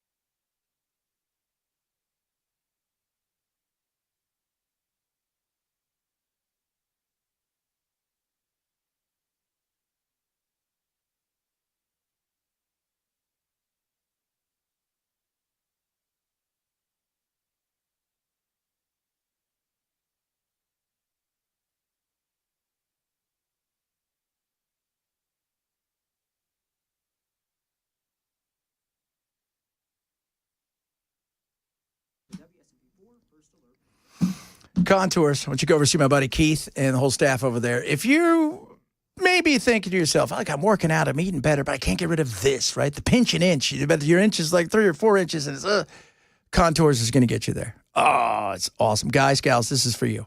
And gals, they do facials, and it's amazing. The red light therapy, make your skin look so much better. So my wife and I love Contours. So we go there, and then you're guaranteed to lose 2 inches, or your first treatment is free. And right now they got a $99 special. But it's red light therapy. It doesn't hurt. It's non-invasive. You go in, the room is quiet, and it is just incredible. Just the relaxation. But you can feel it working. And all of a sudden, your shirts start fitting better. You're feeling better. And this time of year, you want to look good. That pesky little that's sitting over your belt, you don't want that. The FUPA, no thank you. This is going to help you big time. So what are you waiting for? Go see him. Tell him I said you're guaranteed to lose 2 inches. Your first treatment is free if you don't. And you're going to. And right now they got a $99 special going on. Check them out online at contoursllc.com, or better yet, call them. Tell them I sent you. 615-236-9960. 615-236-9960 for Contours.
.com. But how about this? Wellness Institute of Nashville. Painisbad.com. Dr. Ashley, Dr. Mitchell are amazing. The technology they have is incredible. Right now, they got a great special going on. $34 first consultation, x-rays if needed. And it's about getting your back back. Because your back, if it's not working, you guys know what happens. Laying around sore, you can't do anything. You want to feel good. You want to get moving. And many of you, I've talked to you guys, you're frustrated. And when you think about what's the last thing, you're throwing up that Hail Mary of, well, you know, I might have to get surgery. Don't. This is what it's all about. And the Wellness Institute is going to take care of you. Dr. Mitchell and Ashley have nothing but the best, and I mean the most state-of-the-art equipment you can ever. It's like walking into a spaceship. And then their expertise, they build you a plan that works. And that's what they're all about. Get your back with a plan that works for you. My friends over at the Wellness Institute in Nashville. Check them out right now online at painisbad.com or 615-246-5009. 615-246-5009 for the Wellness Institute of Nashville.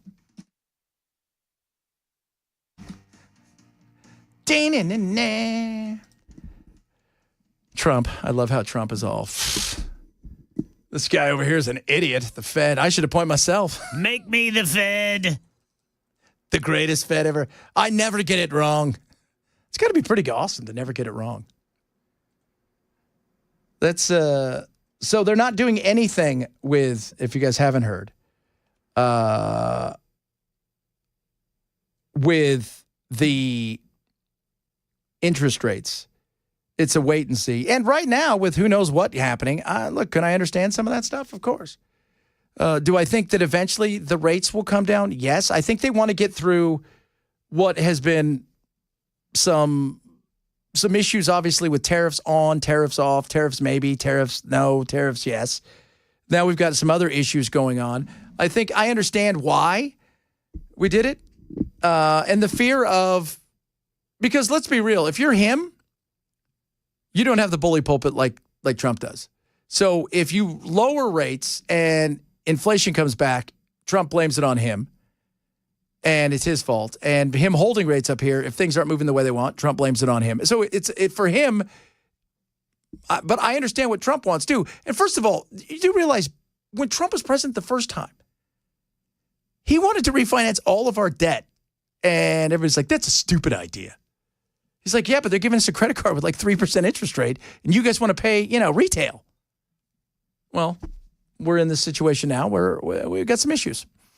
There's no doubt. I mean, we're talking about Social Security's running out in 34, right? Is that what you said, Ken?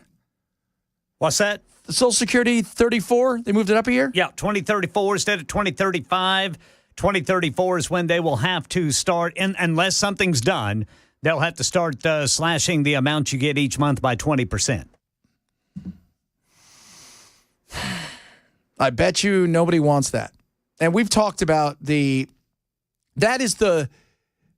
that's everybody's fear, obviously, that I'm not going to get mine. And this is where Republicans and even Democrats at the time here's where being a leader is standing up and saying, hey guys, we have to do this not because we want to have these austerity measures, but because we're forced into it by poor leadership and an overspending over the last umpteen years by Congress and other presidencies.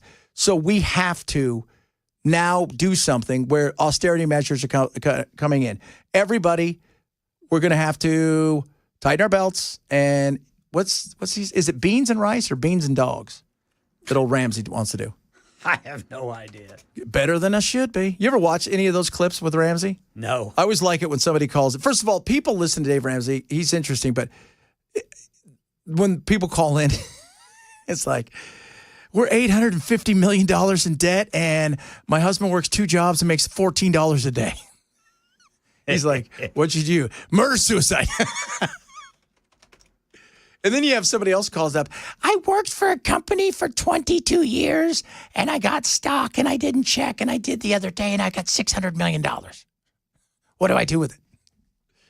Oh, and we listen because we like to know there are other people who are in way worse shape than we are. And maybe that's what we need. We need Dave Ramsey to go on in there and tell him, look, austerity measures. It's the most important thing at this point in time. If you want Social Security to be solvent, because remember, it's already changing. So it's getting reported today. It went from 35 to 34.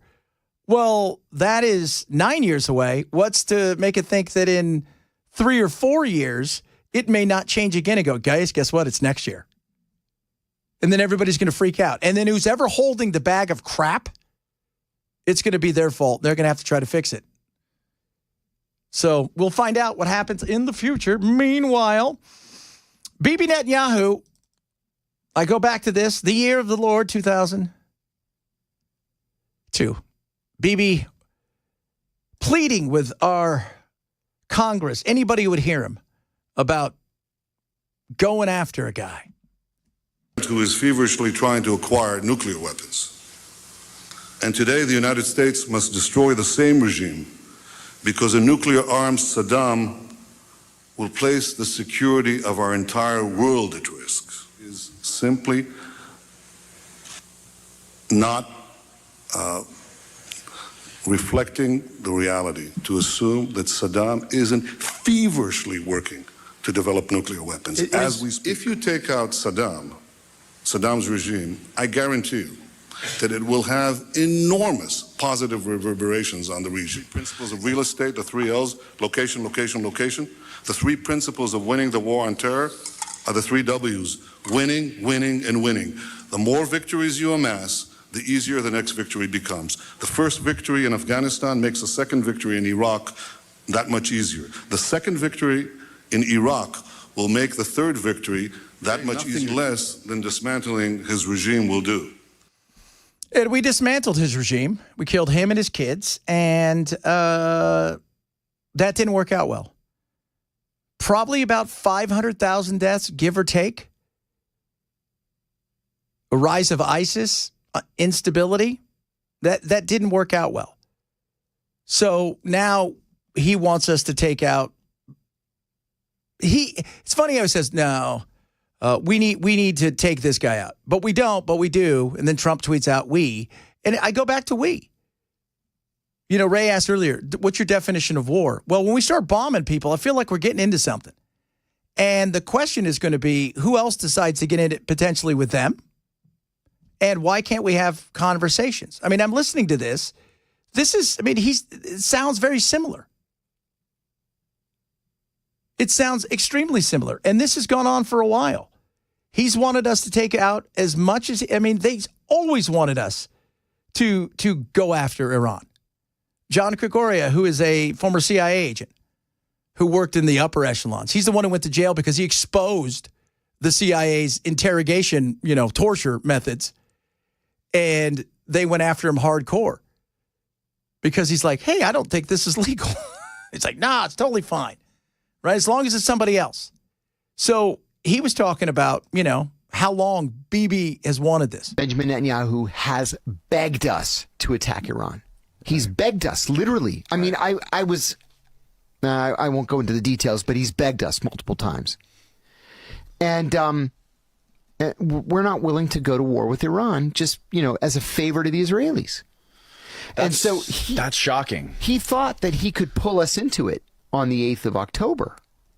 And we said, no, our intelligence is not coming to the same conclusion that yours is. Well, there was no intelligence that the Iranians were involved. So the Iranians know that the Russians are preoccupied right now, which is, I think, what the Israeli calculation was. The Israeli calculation was probably, look, the Russians are bogged down in Ukraine. If we can convince the Americans to hit the Iranians, even if it's just by launching cruise missiles, that's going to help us a lot. But then the Chinese are like, whoa, wait a minute. We have good relations with the Iranians, and we don't have any intelligence to show that the Iranians were involved. It's all over the place. And we've heard several different reasons why we're doing this. And what would war be? Well, my definition of war is when we start getting our bases bombed and really attacked, and we have to actually go and do things, we start losing people. Because if your goal is to kill this guy and he feels that way, then what does he have to lose? What does he have to lose? If you're going to back him into a corner, what does he have to lose? And if we do go and blow up the reason we have to blow this up is because Israel doesn't have the bunker buster, which for the most part was built kind of specifically for this. They just don't have it. So we do, and we have our bombers, of which they would love to have, but they can't. They get mad when they find out we have stuff and they want it, and we're like, no, you can't have that. So we have to do the deliverable. Now, let's just say we do it. How do we know it's been destroyed? Out of curiosity. How do we know? How do we know they haven't built something else somewhere? Oh, there's that. And so this is a battle right now of, and again, this is more to do with Bibi. And here's something that I want everybody to understand. If I have questions about Bibi, doesn't mean I hate the Jews. I am a Jew. If I have questions about whether or not we should be dragged into this because he seems to want this, doesn't mean I hate Israel. Okay? Doesn't mean that. What it means is I've got questions. And we should all have questions. We don't want to be Charlie Brown with the football again. And Iraq, look, would this be a different story had there not been a giant debacle with Iraq and Afghanistan? Maybe this would be a much different story. But we were lied to. There was no mass weapons. There was no atomic weapons. There was none of that stuff. You know how we know? Because we went in there. Anybody with atomic weapons, we're not attacking them. Anybody with nuclear weapons, anybody with weapons of true mass destruction, like cities destroy, we're not rolling in there. Atomic bomb, old school, right? Big, little boy and all that. Yeah, we're not going to. They had none of that. So let's ask them serious questions because there is no takey backsies. So we've got to be, and if it's the right thing to do, then God willing, do we do it the right way? But they're throwing down right now. If you guys are not seeing, are you looking at any of this, Ken? No. Yeah. So they're throwing down. So it looks like it's crazy. It looks like it's just the 4th of July all over the place. And my son, his best friend is in Jordan right now. And outside of his window, he's there the first day. You could see the missiles going by, coming back and forth between each other. It's a scary time, but let's just do it right. But I think something's coming. Ken's been saying it. I've been saying it. There is something coming that Thursday or Friday, most likely tomorrow. That's what we're thinking, right? Probably about this time tomorrow. Thursday or Friday. Yeah. And what I've heard is if you thought what they did to Hezbollah with the pagers was interesting, this is crazy. So do they have a bunch of sleeper cells themselves inside of there? It's possible. I mean, look what they did. And here, one of the other things is I have a feeling close to the leader, the supreme leader, there's one or two people that have had enough. And that's how Mossad got in there. And I think there's some close enough in there that they've had enough, and we'll see what happens. Maybe that's what they're talking about. So regime change, because I hear a lot of that. Ted Cruz, right? You got, what's his name? Lindsey Graham and, Senator Langford. Like, we don't want to kill him outright, but we definitely need new leadership there. We need new leadership there. Well, killing them, do you think that's going to open, what if the next guy's way worse? Or what if it devolves into this massive civil war where people are battling over stuff and then refugees pour out everywhere? So you've got to think about, and I hope there's people inside of the room going, all right, let me paint you another picture. Yeah, you paint the other picture. It's great. We bomb it, knock it down. Everything's great. The dear leader, he dies of a heart attack, slips on a banana. They bring in a new person. He's just like the greatest person ever, and he loves everybody. He brings everybody together. There's that. And then let's hear the other side of it. And then where does it really fall? We'll see. It is White Woman Wednesday. We play crazy audio. Sometimes it's white man. Wait till you hear this next guy. Oh, this next guy may be the smuggest human being. It is spectacular. It rivals Crazy White Woman. That's how spectacular he is. It is the Chad Benson Show, Super Talk 99.7.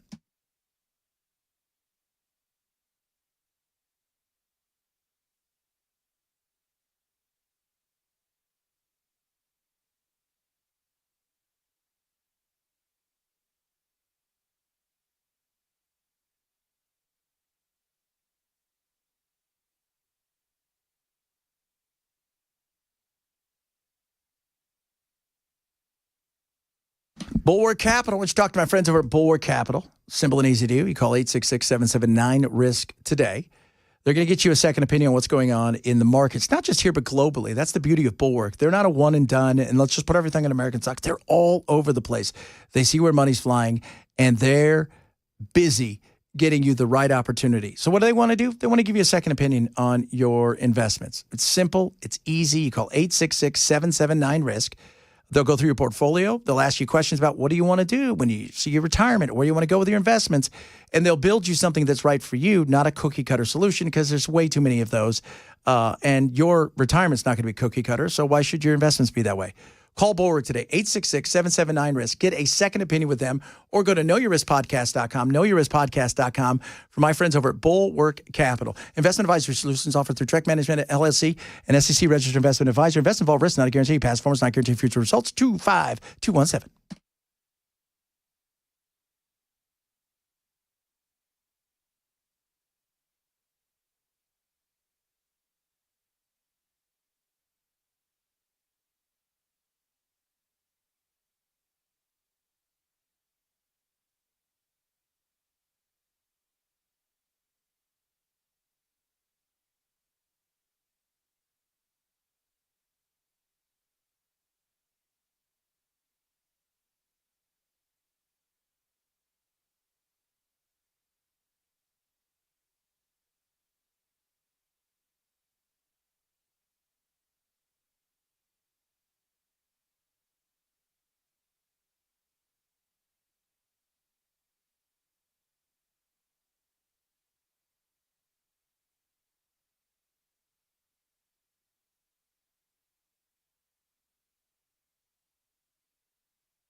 Well, the Fed leaves interest rates alone, and Tennessee's ban on transgender surgery and medication for children stands. These stories and more at 2 on Super Talk 99.7 WTN. It is White Woman Wednesday. We do a lot of stuff with crazy white women. We got a lot more coming up next hour with our favorite white woman who hates us because we are not giving. We're not doing enough work, and it's a tough thing. Liberals, though, love to lecture us. And this guy, we play a lot of these wacky things, but Ken, this guy may be the smuggest individual you have ever heard. All right. Just so you understand, I genuinely think I'm superior to MAGA supporters. That's not a joke. I genuinely believe I am superior to every single person who still supports Donald Trump. And to be honest, I think I'm right. I've been doing this for a while. I've exposed myself to some of the least educated people in this nation. I have debated them. I have talked with them. And I can confidently say that if you don't support Donald Trump, you are superior to everybody who does support him. We'll get back to him in a second. He is smarter than all of anybody who supports Trump. I was getting ready to say he's pretty high on him. So. Well, he is. And he's confident, too, because he's debated everybody in the history of everybody. Right. They are less than you, okay? Now, the thing is, all men and women are created equal. Everybody is born equal. But we don't all perish equally. We don't leave this life equally, okay? We're all born with a clean slate. But to all the MAGA supporters, you guys are inferior. You are inferior beings. I hope you understand that you still deserve human rights because, you know, that my ideology is superior to yours. I know that you would love to strip away my rights, but you still deserve human rights. But I want you to understand you are inferior. Okay? I hope that rings through your MAGA hat. Did you guys get that? He is better than you. You suck. I suck. We all suck. He is better than you. He gets it. He has never been smarter. He's inferior. That's all we are. We are knuckle draggers. That's it. You know what's amazing is at first when I saw it, I'm like, that can't. You're trolling. But this is rage bait. No, that believes it. How many followers does this fella have? Way too many. I mean, there's a couple. There was a guy the other day who was advocating for Trump driving in the open, convertible because no president's ever had an issue with that. His name's Spencer. And, you should definitely, Melania should be next to you. And you should, alluding towards Kennedy. You're right. That guy had 18 million followers. Good grief, man. 18 million. This guy is several 100,000. It is, I sit here and go, what? Like, how do you get to this? This thought process, too, of thinking you're the smartest person, not just in the room. Like, globally, we have never seen anybody this smart. And under pressure, he would just crumble. And yes, I'm trying to reach out to him as well. So, and what do you bet? That's a hard no. Yeah. And I'm trying hard with all of them. Everybody I hear, and I'll start posting some of those things, but everybody I hear, I try to reach out. Some of them you can't, they don't have, you can't message them directly. Some of them you can. So we'll see what we can do here. Coming up, hour number 3 of the program. A lot of stuff to get to. If you're missing the show, we always say, shame on you. Grab the podcast. Chad Benson Show. Super Talk 99.7.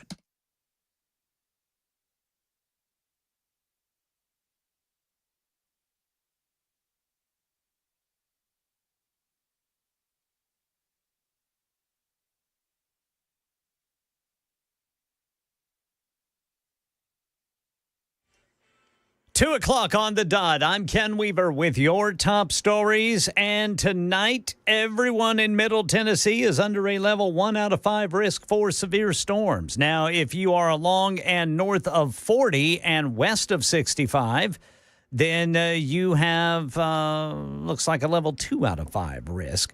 And then parts of southern Kentucky, they're in the level 3 range. Now, this is going to start at 6 o'clock tonight into early tomorrow morning. We'll let you know. Got the full forecast coming up in 5 minutes. The Federal Reserve has decided to keep interest rates where they are. During their meeting today, the Fed also said that even though they expect inflation to rise, there could be 2 interest rate cuts later this year. Here's Alexis Christoforous. It didn't change much from the May meeting. The Fed saying that broadly speaking, the economy grew at a, quote, solid pace with low unemployment and, quote, somewhat elevated inflation. I do want to point out their expectations for inflation this year expected to hit 3%. They're also expecting economic growth to slow a bit to a pace of 1.4%. Tennessee's ban on transgender surgeries and medications for children stands. The U.S. Supreme Court upholding it 6-3, with Chief Justice John Roberts saying the issue's up to lawmakers, not judges. The 3 liberal justices dissented, with Justice Sonia Sotomayor writing the court has authorized what she calls untold harm to transgender children. State Senate Majority Leader Jack Johnson carried that bill here in the Tennessee General Assembly. We have a compelling interest to protect kids, and that's what we're doing with this legislation. We're protecting kids from having their body irreversibly and irreparably damaged, mutilated, whatever you want to say, removal of breasts, alteration of genitals. We shouldn't be doing that in Tennessee. Learn more when Senator Johnson joins WTN's Matt Murphy Show at 3:35 today. Also, State Attorney General Jonathan Skermetti will join Matt at 4:05. Then tomorrow, Chloe Cole, who opposes gender-affirming care for minors and supports bans on such care following her own detransition, will be live on the WTN Chris Hand Show tomorrow morning at 9:35. Israel-Iran conflict. Reports say the U.S. moving more military assets into the region. Its newest super carrier, USS Gerald Ford, to the Mediterranean. At an event at the White House today, President Trump said he talked to the Iranians recently. I said it's very late. You know? I said it's very late to be talking. Trump says he passed on Russia President Vladimir Putin's offer to mediate an end to the fighting. I spoke to him yesterday, and I said, he actually offered to help mediate. I said, do me a favor. Mediate your own. Let's mediate Russia first, okay? I said, Vladimir, let's mediate Russia first. You can worry about this later. U.S. Ambassador to Israel says evacuation flights are being organized to get Americans out of Israel. And money news, Social Security's insolvency date is now a year earlier, 2034, 1 year sooner than previously forecast. It's when the federal retirement program will be required to cut monthly benefits by about 20%, according to the new projection by the Social Security Board of Trustees annual report. That's the latest news. Weather's next. I'm Ken Weaver, WTN News.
We've got breaking news, Ken. Breaking news. Breaking news. Karen Reed, not guilty. It was John O'Keefe, right? That was the death of John O'Keefe. Yeah. First trial, sideways. Second trial, now just finished. I see her hugging everybody. You know what's weird? Okay, this is weird, people. How many people are out in front of that place celebrating a woman you've never met for not killing somebody? That's how I feel about protesters, man. Man, I've got other things to do. I mean, it's so bizarre. And there's this weird fascination of crime, right? We've talked about the crime thing. In fact, White Woman's got a good one on that coming up in a little bit. But so was it ruled accidental or just not guilty? I'm just seeing not guilty on second-degree murder and manslaughter. Okay, so that says to me the killer's still out there. Yep. Are we just giving up? Well, somebody had to do it. Yeah, man, there were some interesting things that came out in this second trial. Like there was some evidence, there was some video evidence that was very interesting whenever the vehicle in question was at the cop shop. Yes. In the evidence garage. There was an officer at the bumper doing something. You can't see what he's doing. He's obviously doing something to the bumper, though.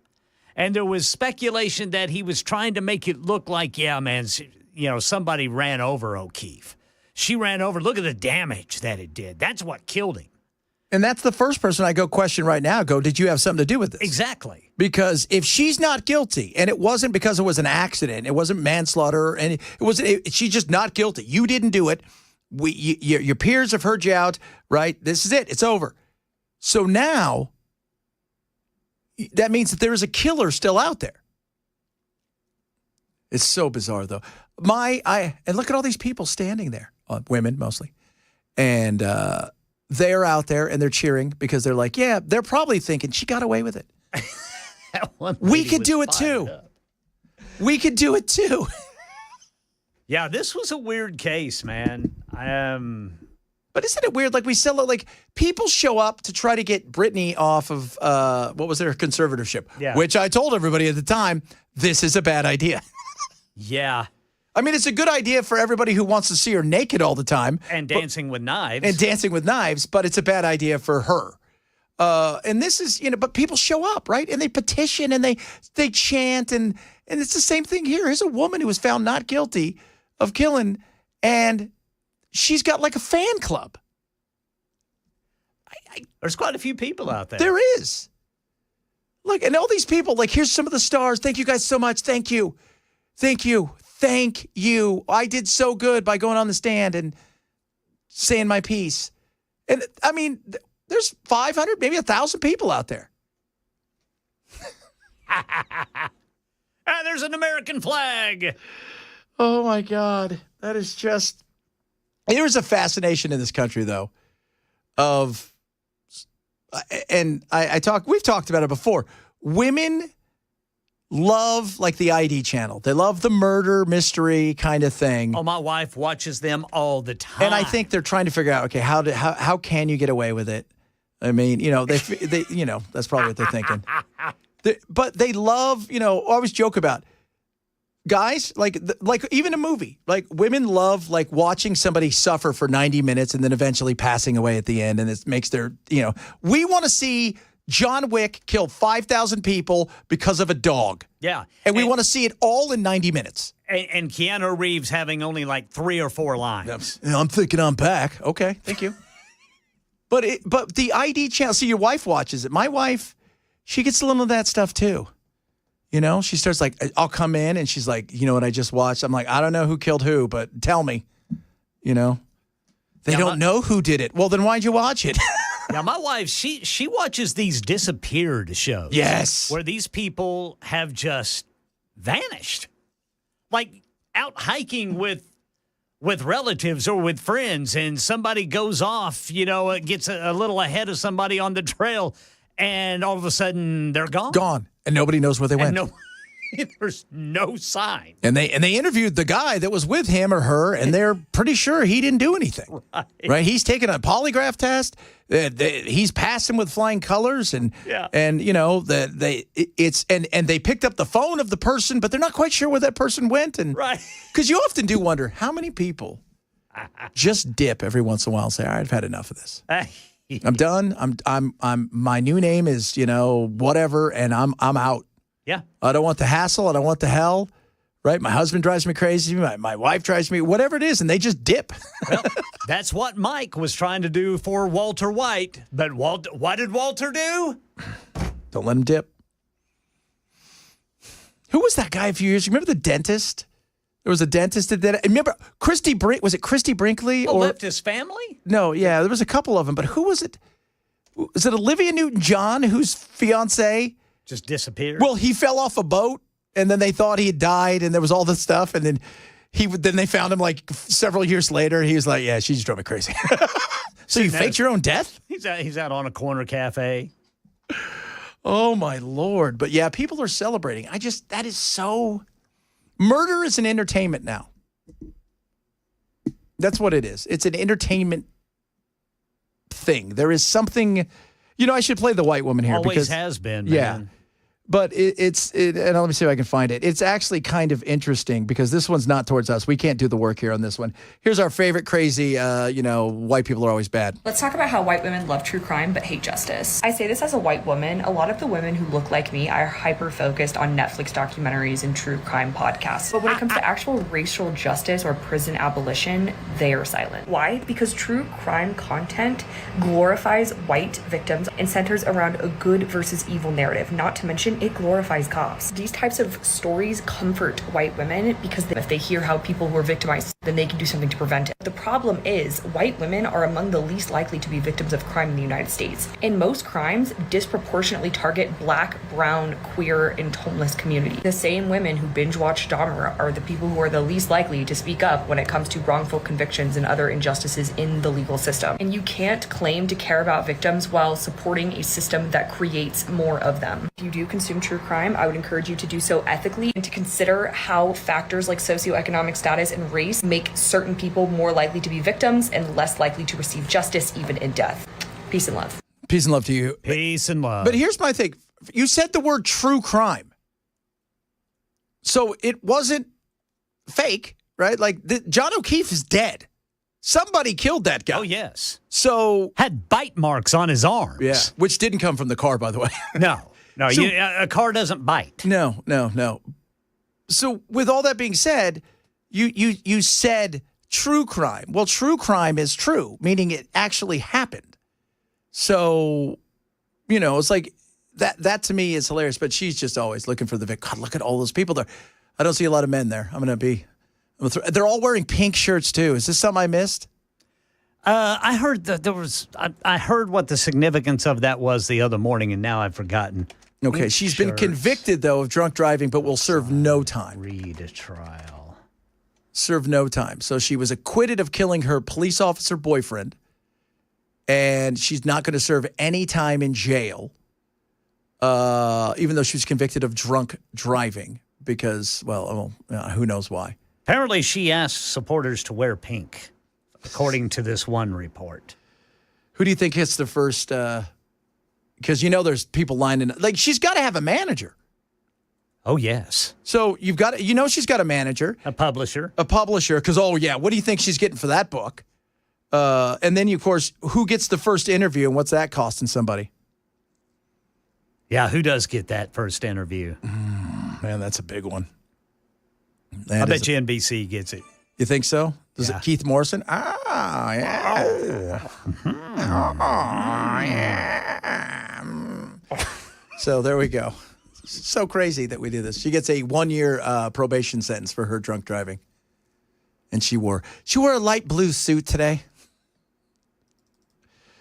You know what's funny is you'd think if you were suspected of killing somebody and you went to trial and stuff, and this is the difference I think between a lot of guys and girls is the guys would be like, I'll go out with her. I don't care. She's pretty hot. right? Well, like if it was a girl and you were suspected, like, no, that's a hard no. Oh, geez. Tennessee today came down 6-3. Supreme Court upheld the transgender, essentially the rights that parents have and the state has to say, no, you can't give kids this, you can't mutilate them, you can't do all of these things. Later on today, our good buddy and yours, Matt Murphy, the soon-to-be the one-armed Matt Murphy for a couple weeks. Murphy Show. Yeah, 335 Jack Johnson. Is it 405 or 505 Scrimeti? 405 Scrimeti, 335 Johnson. Okay.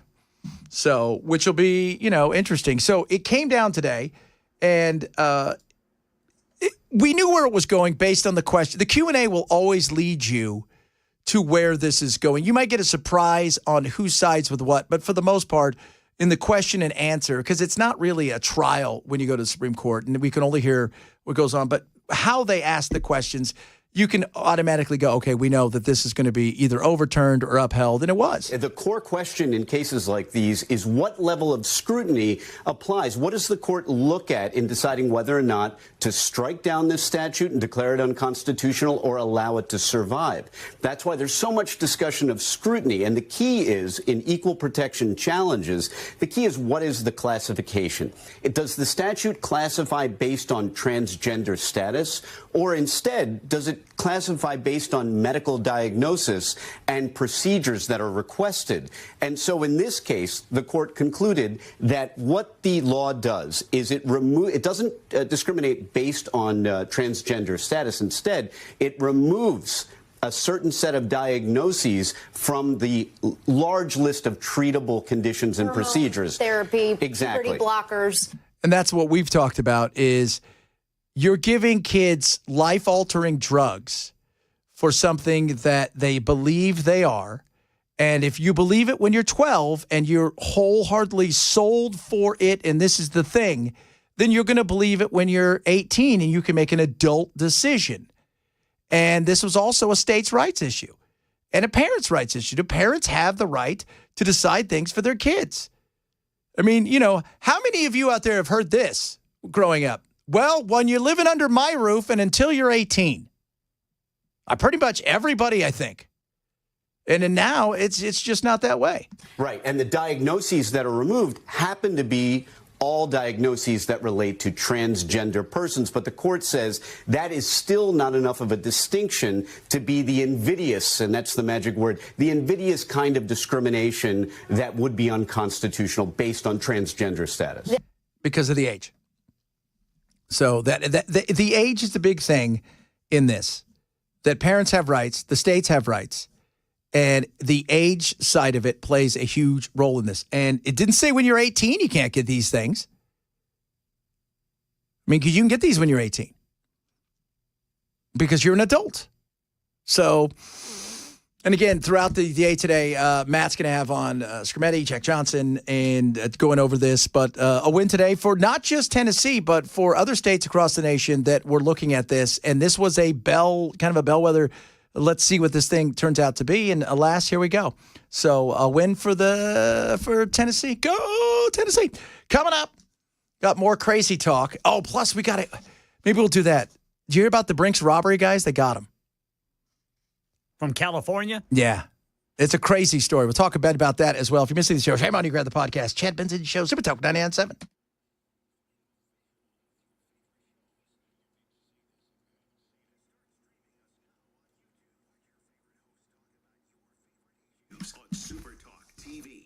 Birch Gold. Why Birch Gold? Well, I'll tell you why. First of all, they're amazing. A+ rated by the Better Business Bureau. They're who I believe are the best around. The way they're my gold group, period. Precious metals, go to. But at a time like this, unstable, I think we could kind of go a little unstable out there. At a time when we're thinking, okay, BRICS are meeting next month. They call it the Rio Reset. Could they see them try to get off the dollar, start crushing the dollar? What happens there? Inflation, all this stuff. Why gold? Because this is where smart money, smart investors are going. They're looking, going, gold still has opportunities, so maybe this is a smart thing to do for you, to look into it. Text the word Benson to 989898 today for Birch Gold. They're going to get you out an info kit. It's not going to cost you anything. It's no high-pressure sales. They just want to get you all the stuff that you need to make a smart, informed decision when it comes to precious metals. And Birch is awesome. Whether you're thinking about, hey, I got a savings account, so I'm not doing anything, maybe I move over there into an IRA or 401k, and you want it backed by precious metals, Birch can help you with that. So why not? Take a shot, see what they say. Text the word Benson now to 989898 today for all the information you need about making the right decision when it comes to precious metals. That's the word Benson. You text to 989898 for Birch Gold.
Outside the Karen Reed trial in Boston, found not guilty in the death of her Boston police officer boyfriend. We also see that the Fed has decided to keep interest rates where they are. Iran-Israel conflict update coming up at 2:30 on Super Talk 99.7 WTN. This Supreme Court seems to have forgotten that one of their jobs is to protect individual rights and protect individuals from being discriminated against. It's an awful decision. Chuck Schumer. Really? You're weighing in on this? You're going to weigh in it? Well, yeah, of course. They're 5. They can make those decisions, guys. I don't know why they can't make those decisions. No, they can't. And as a parent, you have rights and responsibilities that sometimes, you got to say, hey, no. And, somebody said, so a parent in Tennessee can tattoo their child if they want to? Well, first of all, let's just say a kid goes and gets, and I don't think they can. What's the age of tattoo? Is it 16 with consent? I'll have to look that up. Yeah, look that up for us. I think it's 16 with consent, if that's true. But 18 if you want to go. But here, if you get a tattoo on your arm, does that change the makeup of who you are? If you want to remove that, is it hard to remove? Might hurt a little bit more than when you put it on. But does it alter who you are as a person? 16 with parents' permission. With parents' permission. Otherwise, 18. Yeah, as an adult. As an adult. And the parent or guardian has to be present during the procedure if you are 16. Yeah, so it's one is changing you fundamentally from the inside out. You're removing body parts eventually. You're changing. The long-term data. We've seen it. I mean, go look at what happened in Britain when they didn't want to release that thing, and then they did, and we had the same thing here where they didn't want to release the study. And the lies that were also told, that's one of the things that's not being brought up. The lies that were told by these advocates and pushing these people into this, where they were saying, would you rather have a dead son or a living daughter? And then they come to find out none of that was true. None of that. That was BS. So let's be real. Getting a tattoo on your arm. I would hope your parent would make a response like, you know what I'm going to get? I'm going to get a giant face tattoo. I hope mom and dad would go, yeah, no. I would hope no. You know what's weird? I saw, because I'm flipping around the other day on, I think it was TikToks or Reels, and it was like it was a Grey's Anatomy. It's like, they give you like a minute and a half or something, and then I was searching for it. It was this guy who had hurt himself, and he was in bed, and the doctors were there, and his buddies were there. I think it was his wedding or something, and they wanted to shave his beard, and he wouldn't let him because he's had his beard forever, and then he fell asleep, and they shaved his beard, and his entire face was Nazi symbols. Wow. And then I'm on going, okay, what's this thing again? And he's like, his wife or his new wife's like freaking out. I can't believe you have that. And I'm talking about, they looked perfect. They got the lightning bolts and the swastikas everywhere. And oh my, it was, but I couldn't help but laugh. He's all, I didn't want to get it removed. That's why I just grew the beard. I thought it was easier. Wow. Yeah, that'd be a shocker. Wouldn't it? What a maroon. What a maroon. I'm telling you guys. We still have some more stuff. And we come back. We got to talk about they caught these guys. I think they caught these guys who pulled off a massive heist a few years ago. And this was a big, it wasn't quite, if you go back, if you're looking at adjusted for inflation, it wasn't Lufthansa. Remember the Lufthansa one? Yeah. That was the mob one, the whole thing with Henry Hill and everything. Yeah. But this is pretty good. Like, this one was pretty good. We'll talk about that. And maybe have a smidge more talk about what's going on in the Middle East, because questions that need to be asked, and I think they're important questions.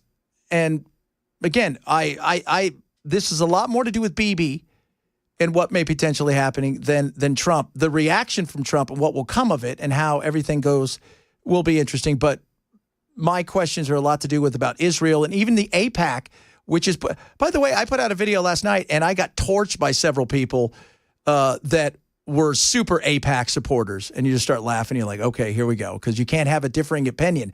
This is not about Israel and it's not about the Jews. I'm a Jew. It is about Bibi and what's best for the region and not what's best for him. Talk a little bit more about that. Bunch of other stuff straight ahead. Chad Benson Show, Super Talk 99.7.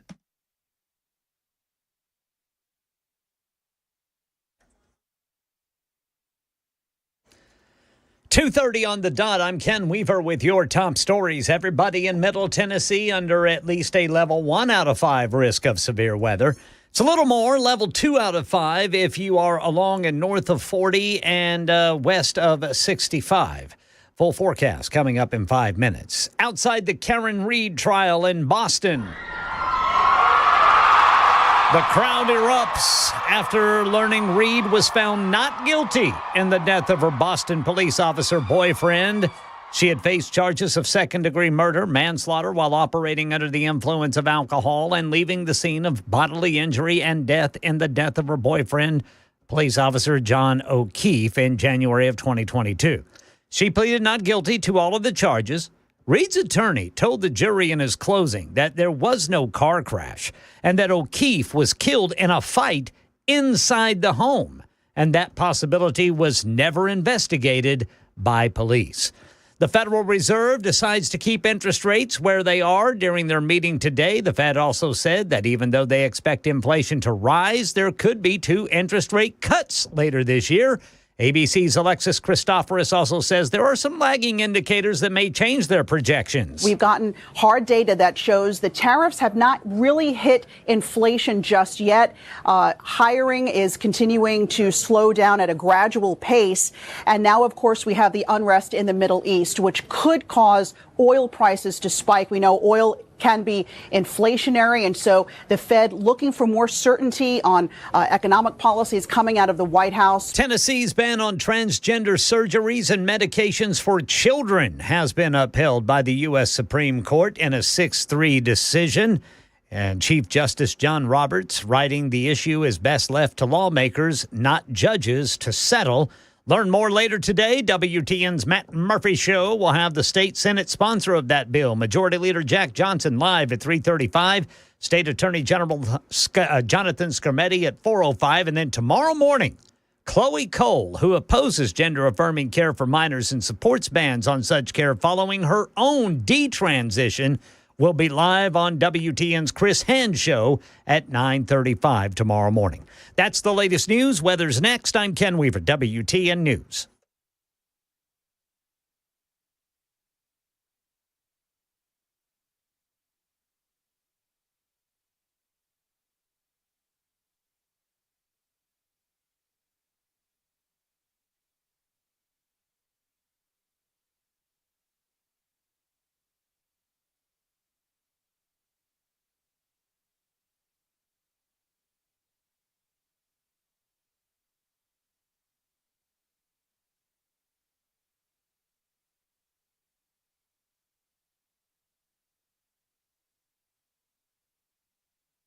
Tonight, as a line of showers and storms cruise in from northwest to southeast, find your latest information on the WSMP4 First Alert. Comcast Business is celebrating.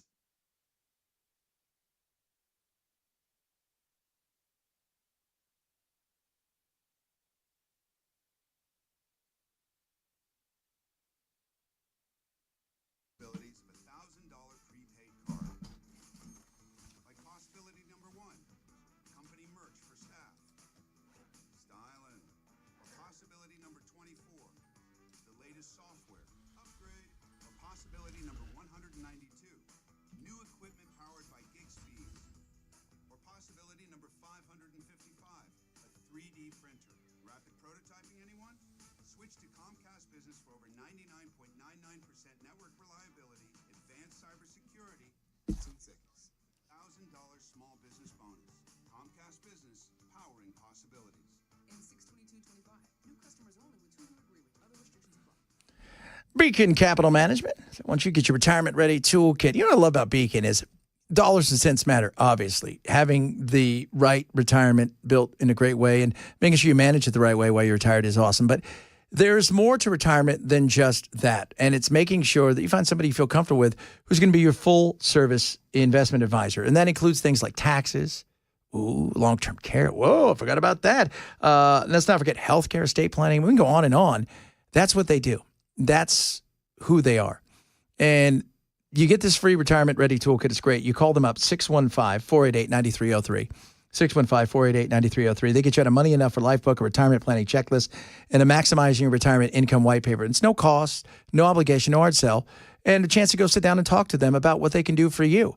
Maybe you need some of these, maybe you need all of these, but it doesn't hurt to give them a call. Call them today, Beacon Capital Management, 615-488-9303, or online at AskBeaconNow.com.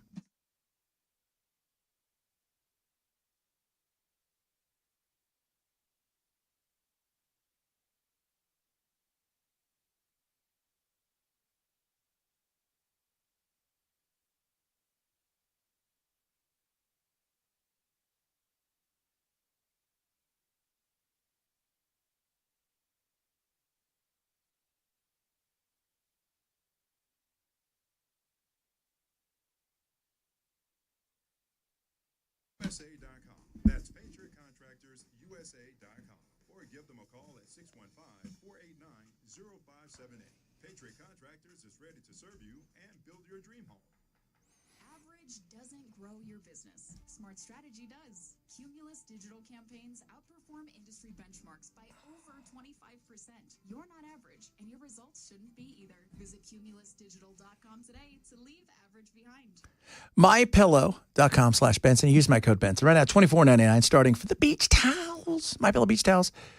Made in America. It's fantastic. Super absorbent. Colors are awesome. Here's the great thing. You wash them a bunch. They don't thread. They don't fall apart. They don't fade. These are incredible. And they're big, too, which is what you want in a beach towel, right? Because, maybe you have a few other hot dogs. It's summertime. You want to make sure that towel gets around you. This will do that with these beach towels. They're awesome. So check out all the great deals they've got at MyPillow.com. You go to MyPillow.com/Benson. Use my code Benson. But starting at $24.99, tons of colors and styles to choose from. These amazing MyPillow beach towels are available now. Go to MyPillow.com/Benson. It's MyPillow.com/Benson. Get your beach towels today. MyPillow.com/Benson. Yeah. Trump said, not yet. Maybe I will. Maybe I won't bomb them. You don't know. Yeah, it's funny. It's hard to have. It shouldn't be hard to have a conversation. And it's not here's the thing. Criticizing Bibi and his want to take out the regime. I've heard from people today who said we should kill all 90 million of them.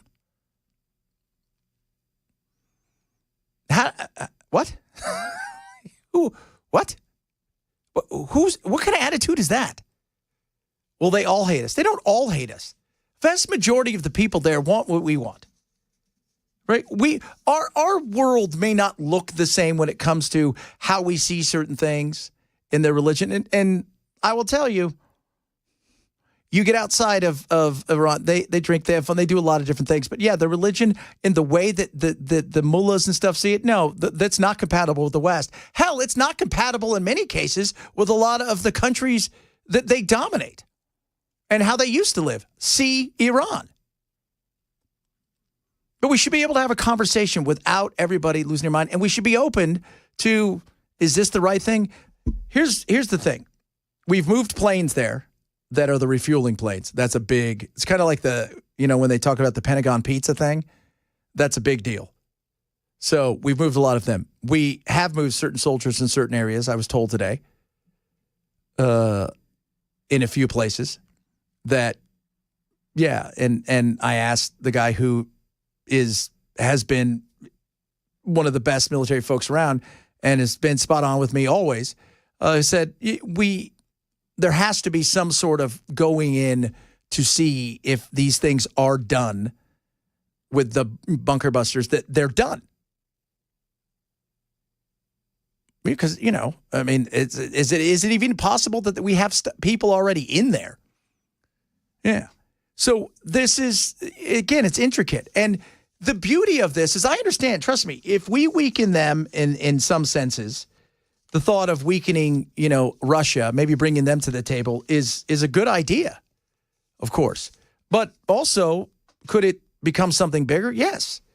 And to do this as a strategic side, Trump, I'm sure, is looking at it in that, look, what can we do to help us? But Bibi is pulling a lot of these. I don't think Trump would have done a lot of this without Bibi jumping at it first. And this has kind of been his jam for a while. And I think it's fine to ask questions. And the more that we do that, the better, because not enough questions were asked. And the same people, intelligence-wise, who told all of us that there were WMDs in Iraq are the same ones saying, yeah, you should totally trust us now. And I seen some of the text earlier for Chris because one of the big arguments that Tucker and Ted Cruz got into was the fact that Israel spies on us all the time. That's what they do. John Kokorian, who's a CIA agent, former CIA agent, he was the guy who went to jail for exposing the. This is a funny story. This is a trip, kid. So he exposed all of the torture stuff. So he was telling a story about how his friend and her husband went to do their time at the embassy in Israel. And I found it fascinating because he explained, so they get there, her husband's just going to study, Arabic, and she's going to work for the ambassador. So they go to a party, like a welcome party for all the new people because they do like 2-year tours. And when they go over to the house, they come home, all of their furniture in their house has been moved around. And that's the Mossad saying, we know you're here. We're just letting you guys know we're here. He goes, at Christmas, he goes, my friends, they go to the Christmas party and they come home and all of the bathrooms, let's just say they have stuff inside of all of the toilets. Again, another thing. And then he goes, then when they go to leave, the ambassador throws you a good goodbye party for everybody. And they come home and their dog is missing its tail underneath the thing. And everybody's like, well, could it be anybody else? It's the Mossad. They want everybody to know what they can do, even inside their own country. They spy on us. They spy on us here. They spy on our presidents. And that was a big pushback. Because they want to know, are you giving us everything? Do you know anything? Are you being not faithful to us? And we spy. That's always happened. I mean, I'm sure we spy all over a bunch of people that are, quote unquote, our allies. But do they take it to another level? Yeah. Yeah, it is. And then they'll come to us and they'll outright say, hey, you got this. We want it. And we're, no, you're not getting the B-52 with the bunker busters. That's not part of the deal. You can have this and deal with it. All right, Ken, here it is. Are you ready for it? I didn't realize how big this thing was. This is the story of theft.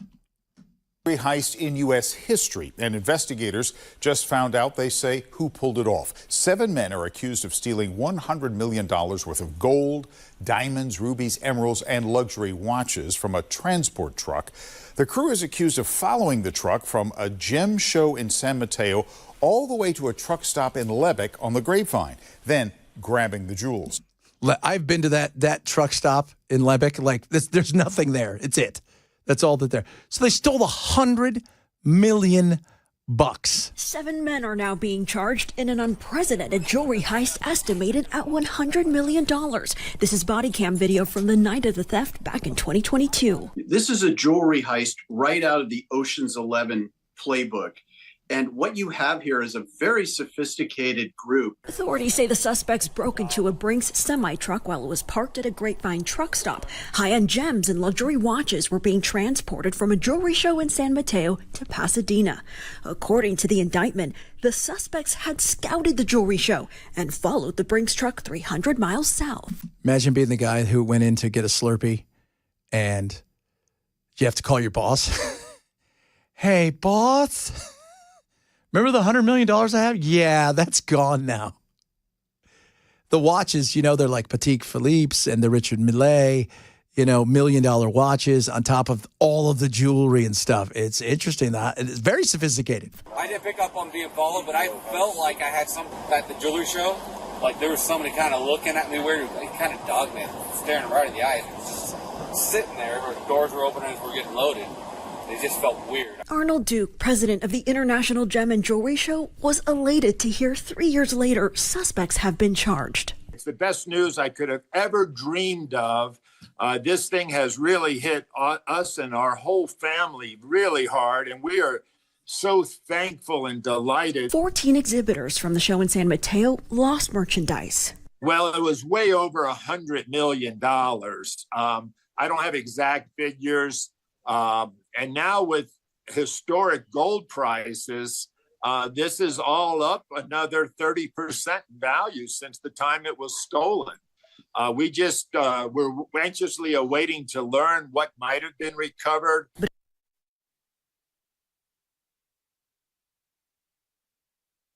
Just because you arrested them doesn't mean that you got the stuff back.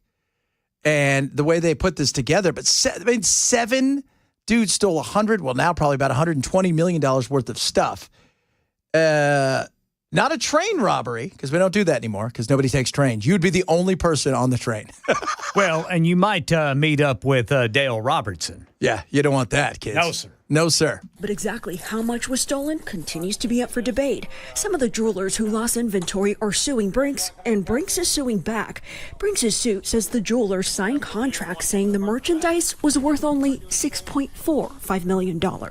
We spoke with former prosecutor and legal analyst Stephen Clark. Brinks will argue that the contractual value of these goods is what they're going to pay, not what the jewelers are saying the value of these goods is now. Several of the suspects are also accused of stealing over $200,000 worth of Samsung electronics and $57,000 worth of Apple AirTags in the months before the jewelry heist. That was their practice, Ken.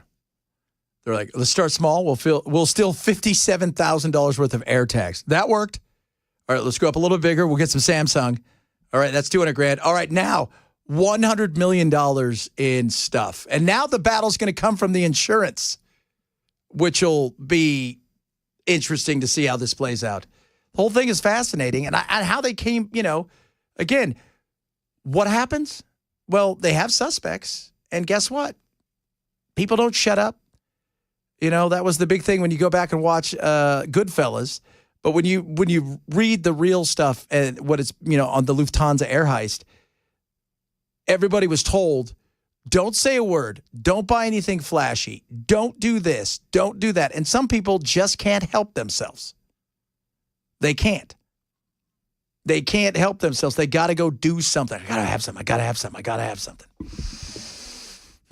Just insane. Ted Cruz and them, a lot of you chiming in about the, the war and all this kind of stuff. I hope we're going to get in. We're already involved. Let's be real. How much we get involved, and I don't know how much we'll have boots on the ground. And God willing, we don't have a ton. You've got to think out 10 moves in a situation like this. And you guys get that. The 10 moves that you have to think about are, if you decide to get rid of the dude, what's the next dude like? Who do you have? The Shaw's son, he's like clamoring. He wants to come back. And they're already talking about people that they've got on the sidelines. Well, that's regime change. We're not good at that. And, can this devolve into something crazy? I mean, we saw what took place with Afghanistan. Within 5 minutes, everybody had all their money and they were on planes taking off. So these are all things. And if it's really about nuclear weapons, which I have to be honest, I don't buy that, because they've changed their story numerous times. But Ken and I have been telling you, and I have a feeling in the next 48 hours, something big is going to go down. What does that look like? That I don't know. But, they have even said, if you think what you saw with Hezbollah and the pagers and the years that it took to do that, and if you think that was a big deal, then wait till you see what happens here. And whether or not they come back to the table, I don't think Trump is going to play this thing for as long as he can, which is a smart thing to do. But I also think he told Bibi, you go do it. Because he wants to get, which is, dude, you want this, you go do it. This is your jam. I mean, we'll supply your protection when it comes to, the THAADs and the Iron Dome, which that's us. We'll supply all that stuff. But this is you. You're the one who's got a hair, right? You want to get this cat. Well, we'll get after it. But the bunker busters is what he needs help with, and the B-2 bomber. Somebody said the B-2 bomber. We're the only one who can deliver that, and they do not have the capability of delivering that. We do. That would be direct. Yes, and they said it could be how deep it is, Ken, that it may take several of those just to get through there. But it goes back to, well, there won't be boots on the ground. Somebody's going to have to confirm that. Got to go confirm it. Yeah, and you're not going to take their word for it, obviously.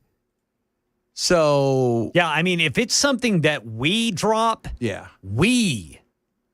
I would think, have to confirm it. We couldn't just let Israel send... No, we can't just let them do it. I mean, I guess we could, but... But are we going to trust them 100%? Right. That they're telling us? Because they may say, nope, we need to go do it over here. Need more. Yeah, we need more. That's it. More. We need more.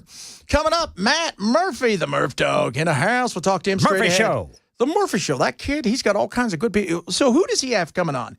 He's got Scaretti. He's got... Yeah, we got the... Jack Johnson? Yeah, State Senate Majority Leader Jack Johnson, who carried the transgender children ban bill. And that's at 3:35. And then Attorney General Jonathan Skrmetti at 4:05. And then tomorrow, Chloe Cole, detransitioner. Chloe Cole, on with hand. detransitioner. Yeah, on with hand. And then then Mandis has on Cameron Sexton, 7:35. And Tim B talking about TVA and anti-terror tomorrow at 6:38. It's a lot of stuff going on. A lot guys. of stuff. A lot of stuff. It's just Ken and I. We like hanging out with ourselves and talking to you guys on the old text line. We'll wrap it up straight ahead. Chad Bench Show, Super Talk 99.7.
Ladies and gentlemen, boys and girls, Matt Murphy's in the house.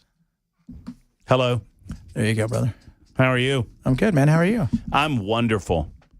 I'm a little tired. I heard you and Chris kind of closed down last night. Yeah, we did. I played a little pool. Taught Dave Elliott, our sales manager, a thing or two about 9-ball. Did you? Because last time we were there, we played. It was Bell and I versus you two, but you had to teach him 9-ball because he was curious, but he was 9-ball curious. He was 9-ball curious. That's true.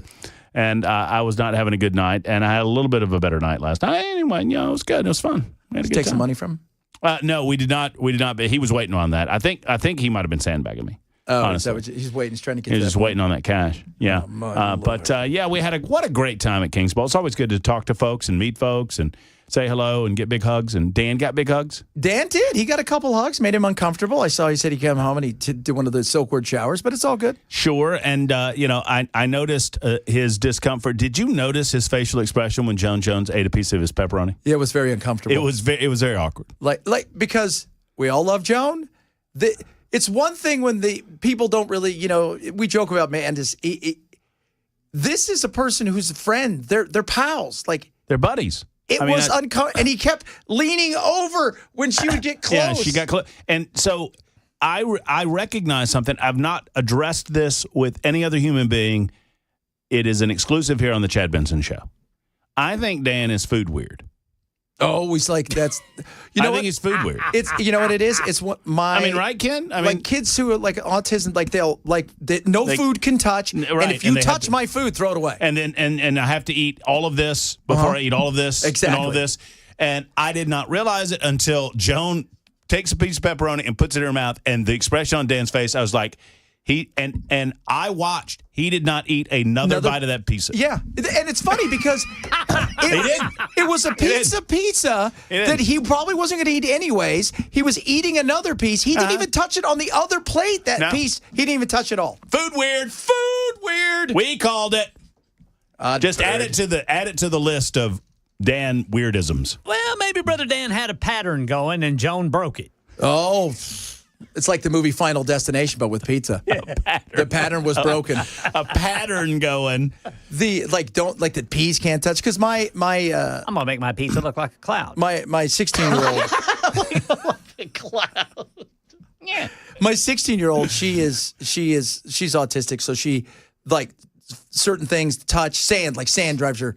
But she has her food in certain ways. My brother is that way. He will get 3 things to eat, and each one of them will have a separate plate. Howard Hughes. Yeah. I mean, I did a deep dive on Howard Hughes and read a couple of books about Howard Hughes, and he had directives for his cooks as to how to prepare his meals, and like the manner in which they cooked and cut his chicken was like 5 pages long. Yeah. About it's to be cut in 1/4-inch squares, and like he would measure it, and if it wasn't, he was a little crazy though. He was in. Yeah, I mean, he stayed inside and peed inside inside bottles for days. And as you do. It's different than being food weird. He was crazy. I mean, Dan's a little, does the elevator goes up and it goes, all the way, I'm just going to slowly slide out of the room right He's now. not getting off the crazy, like floor 3, but he's getting off maybe a little unstable. Yeah, sure.